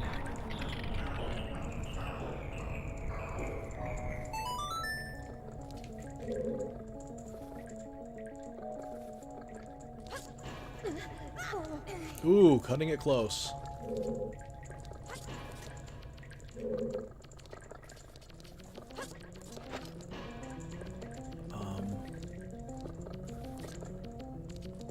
Okay. That's some Breath of the Wild nonsense right there. I think we're pretty much done when it comes to major fights. The only fight remaining after this is the main boss.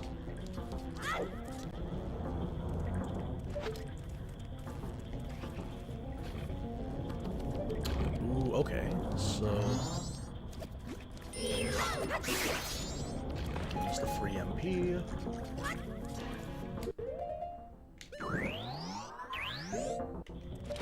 Seesaw game. Come on.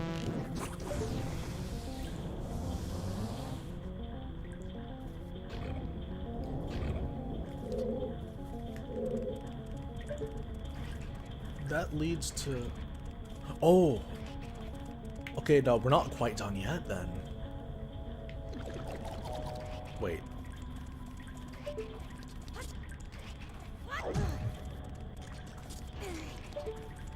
Let's look at this. So this is going to bring us up, which will let us go down to here. Yeah, I need to get this valve first, because this valve is going to affect how I reach the final door. Alright. That's not so bad.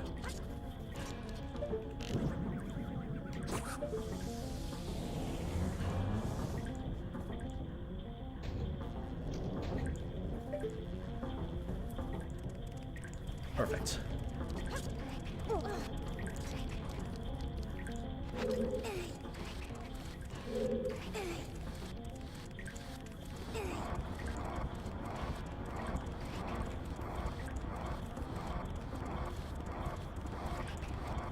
See, what time is it right now? Oh man, we're at 23 minutes. Okay, that's fine. That's A-okay in my book.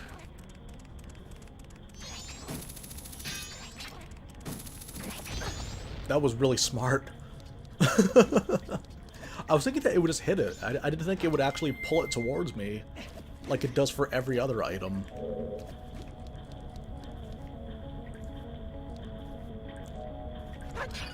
I'm assuming this is a fairy.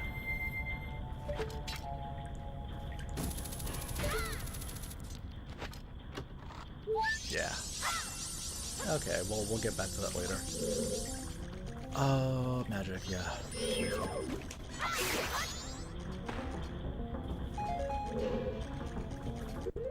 Okay, I think we can do this. I think that's it for this dungeon? Pretty sure.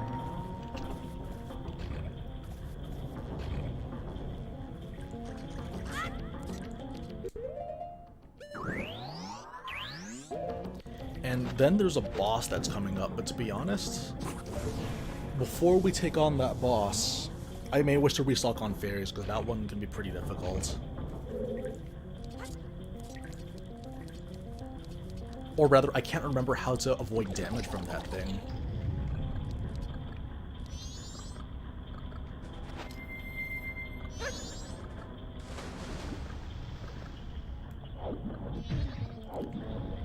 Okay.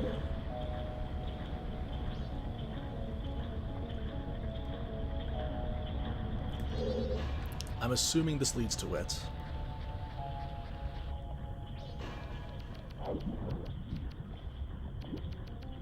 Oh no, there's another one apparently.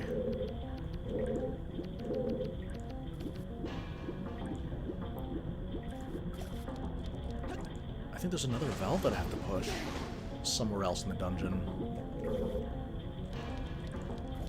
Okay. Oh, wait, no. It's literally this one.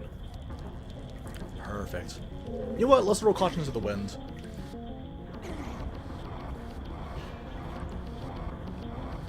I don't remember how to mitigate damage from this upcoming boss, but we'll figure it out as we go along.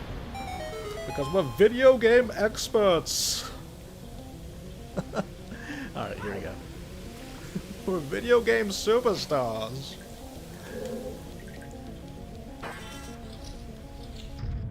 If there was a fairy nearby, I totally missed it. Yeah, okay.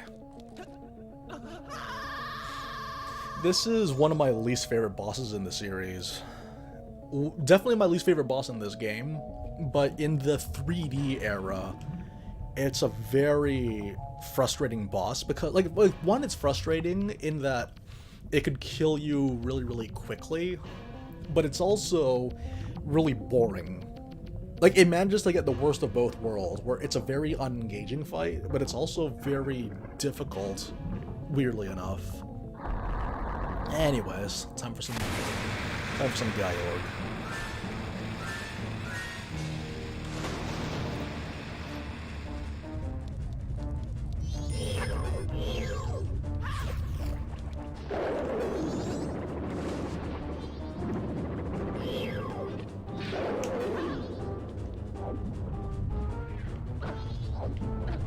Oh my.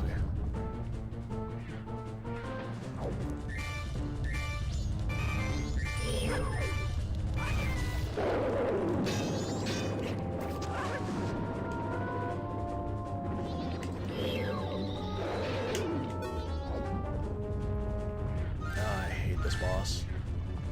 But if we aim it properly, we can probably get up there just fine. Yeah.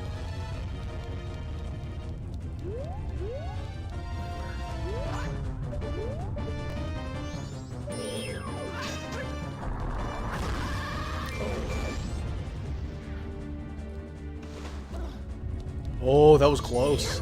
I felt it.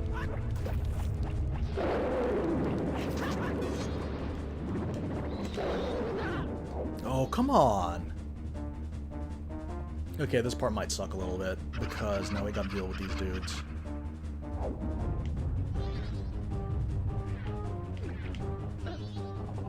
Oh my. Okay, fine, fine, fine. Do whatever you want.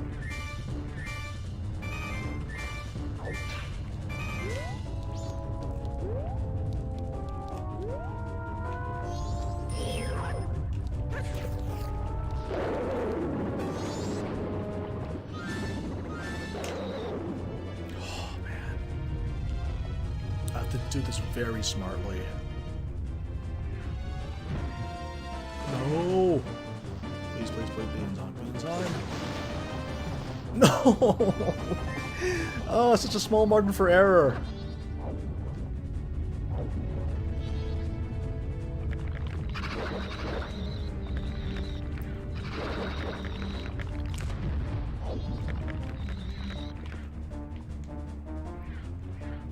Okay, please tell me that I can break them by swimming into them. Nope.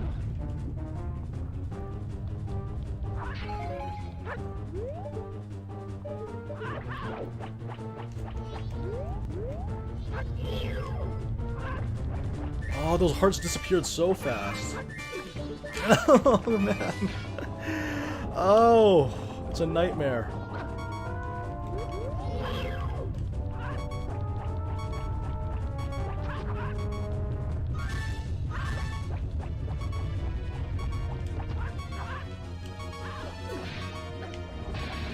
Really? It doesn't hit? It has to be from above the water? Okay, fine. Oh man, okay, we can easily warp out though.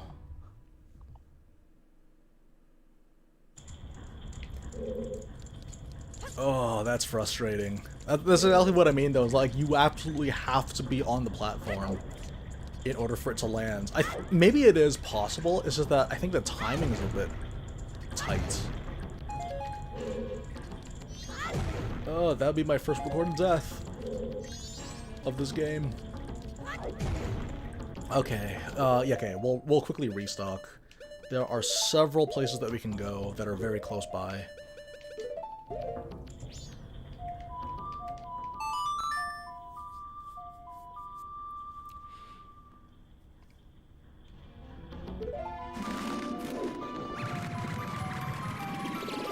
Oh, did I actually have to talk to him? Okay, that was a waste of time.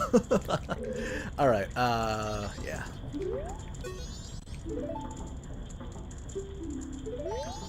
Okay.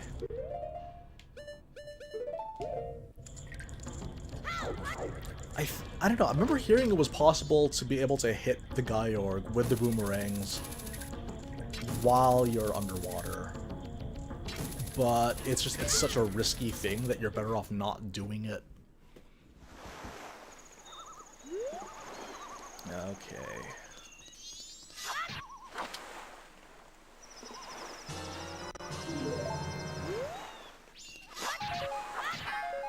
Restock? I think by just leaving the room, the jar will come back.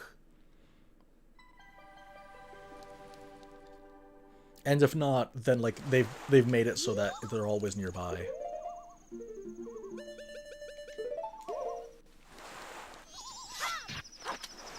There's so many of these. It's great. Actually, no, we can heal up now.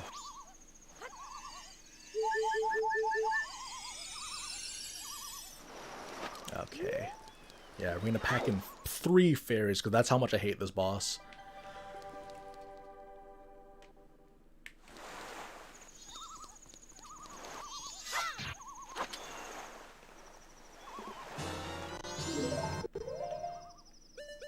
Thankfully, it's not that far away. It's not that far away from the entrance. Oh boy. Yeah, the best thing I can say is just stock up on HP and do your best to not get caught. Because the thing is too, I think it's because if you try climbing manually without like using the flip, the Zora flip to get back on, you actually lose quite a bit of time, and he'll probably be right behind you as you're doing so. So the timing is really, really tight, and you're probably not going to make it out there. Alright, let's get this done.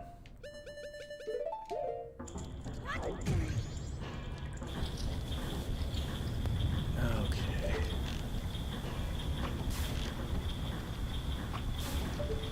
See how much easier this game is when you have a controller or a control stick that moves in proper increments?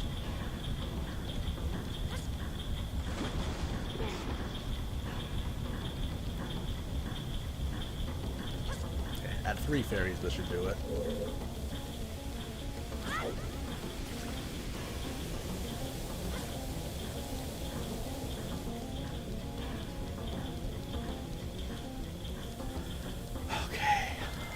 Bottom floor.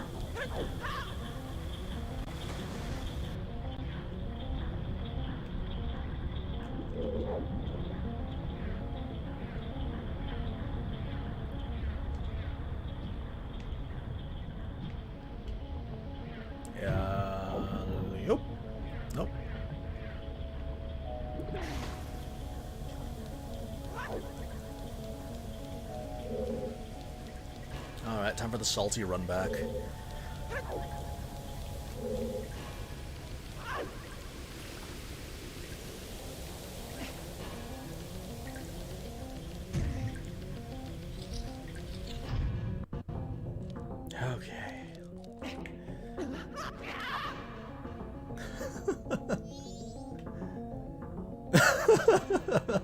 It's quite a way to go down. Quite a way to break an ankle.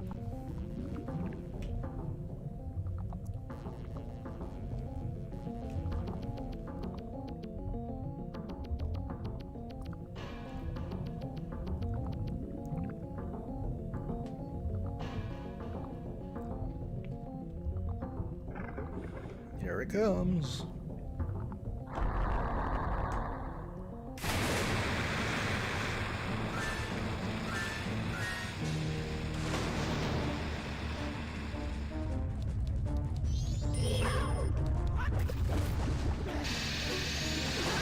Are you what?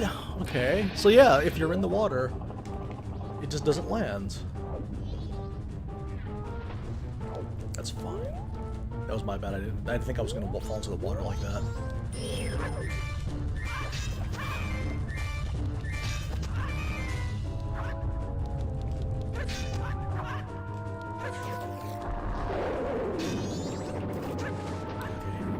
I think we do like 4 repetitions of this. 4 or 6, something like that. More than I'd like.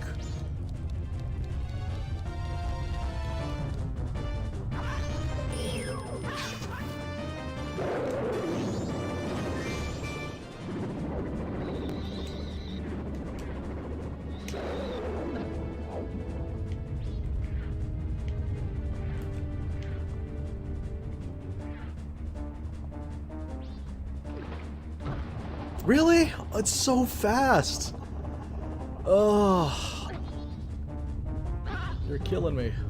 Literally.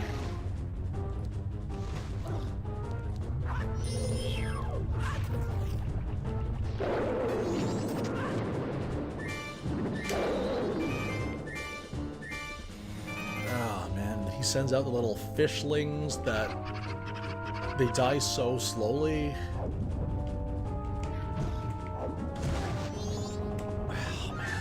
And that's the thing too, like, they do drop hearts, but the thing is though, is that by the time you realize that they've dropped them, they're already gone.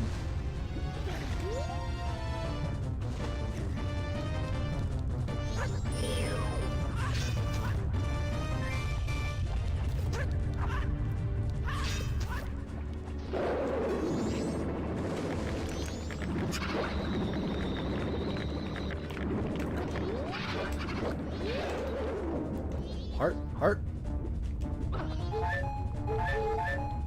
Oh, that's an even trade. Okay. Why is it so fast? It's so much faster than me.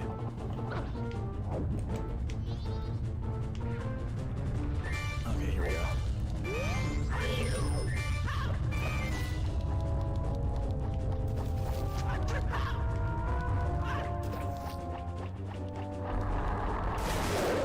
That somehow worked.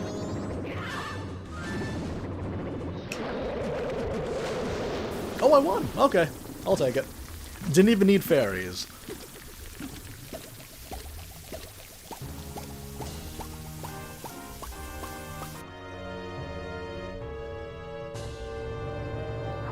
Oh, okay. Didn't even need fairies, but we got so many hearts from that cluster. I was in a pretty decent position to collect them. Oh, thank you. Alright. And just like that, there's so much content that we've unlocked as a result of this. Okay. Oh, no, we'll talk about that when we're signing off. But for now, please enjoy this wonderful cutscene.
I'm not sure if there's a heart piece that I can get here. I think so. Well, I'll just double check here, and then we'll sign off for the day.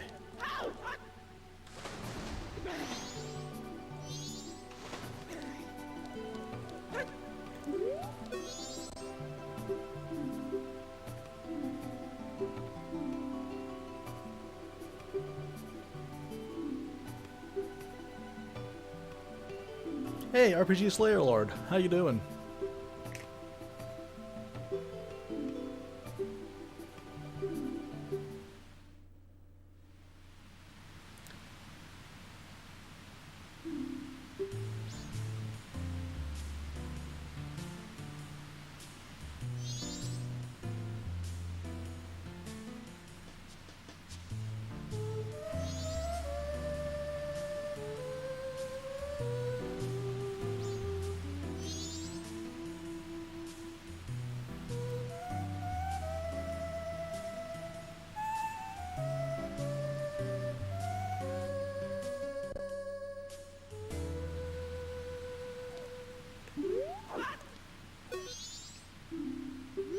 Oh, okay, never mind. I think in order to get a heart piece, I need to light a bunch of torches or something.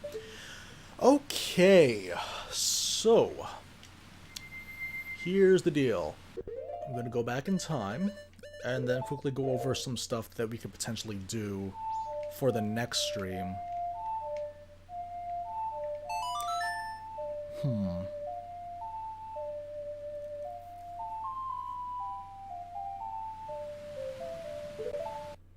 I'm trying to think of how possible it would be to do the Cafe and Anju side quest at this point in the game.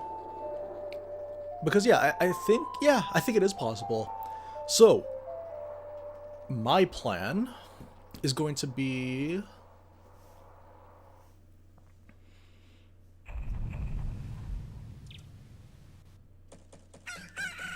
Yeah, okay.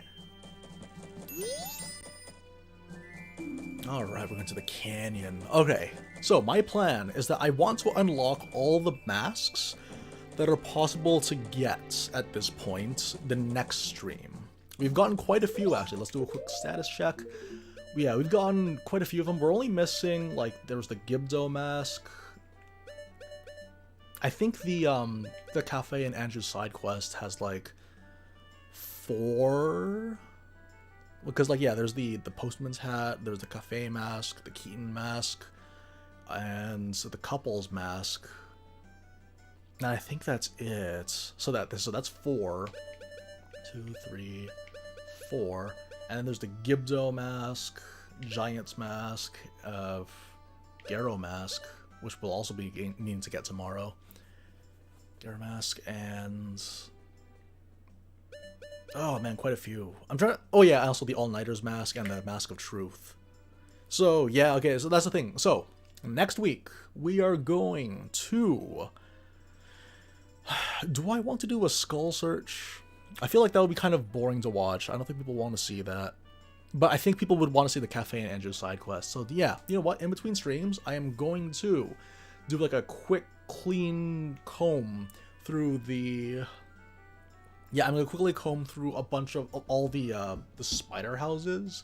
And then after the spider houses, you guys will get to watch the Cafe and Andrew side quests. When we finish that one, then we'll continue for the Iconic Castle one. Depending on how much time we have, we may even get to start the Stone Tower Temple for that stream. But I don't know. I know it's a bit difficult to predict, but we'll see what we got. Yeah. All right. Guys, thank you very, very much for joining me on today's stream. It was wonderful, as always, to play Majora's Mask for you guys, and I hope you guys join me next time. We're going to see if we can get into the Cafe and Andrew side quest. This was a really fun stream, though. We were able to, like, run 2 tasks at the same time. We were running the pirate quest line with the alien quest line, which was great, and I hope you guys enjoyed watching that, too. Anyways, guys, thank you very, very much for joining, and as always, I will see you guys next time. Take care, everyone. Really, really fun doing all that planning. This is the magic of Majora's Mask, man. It's the magic.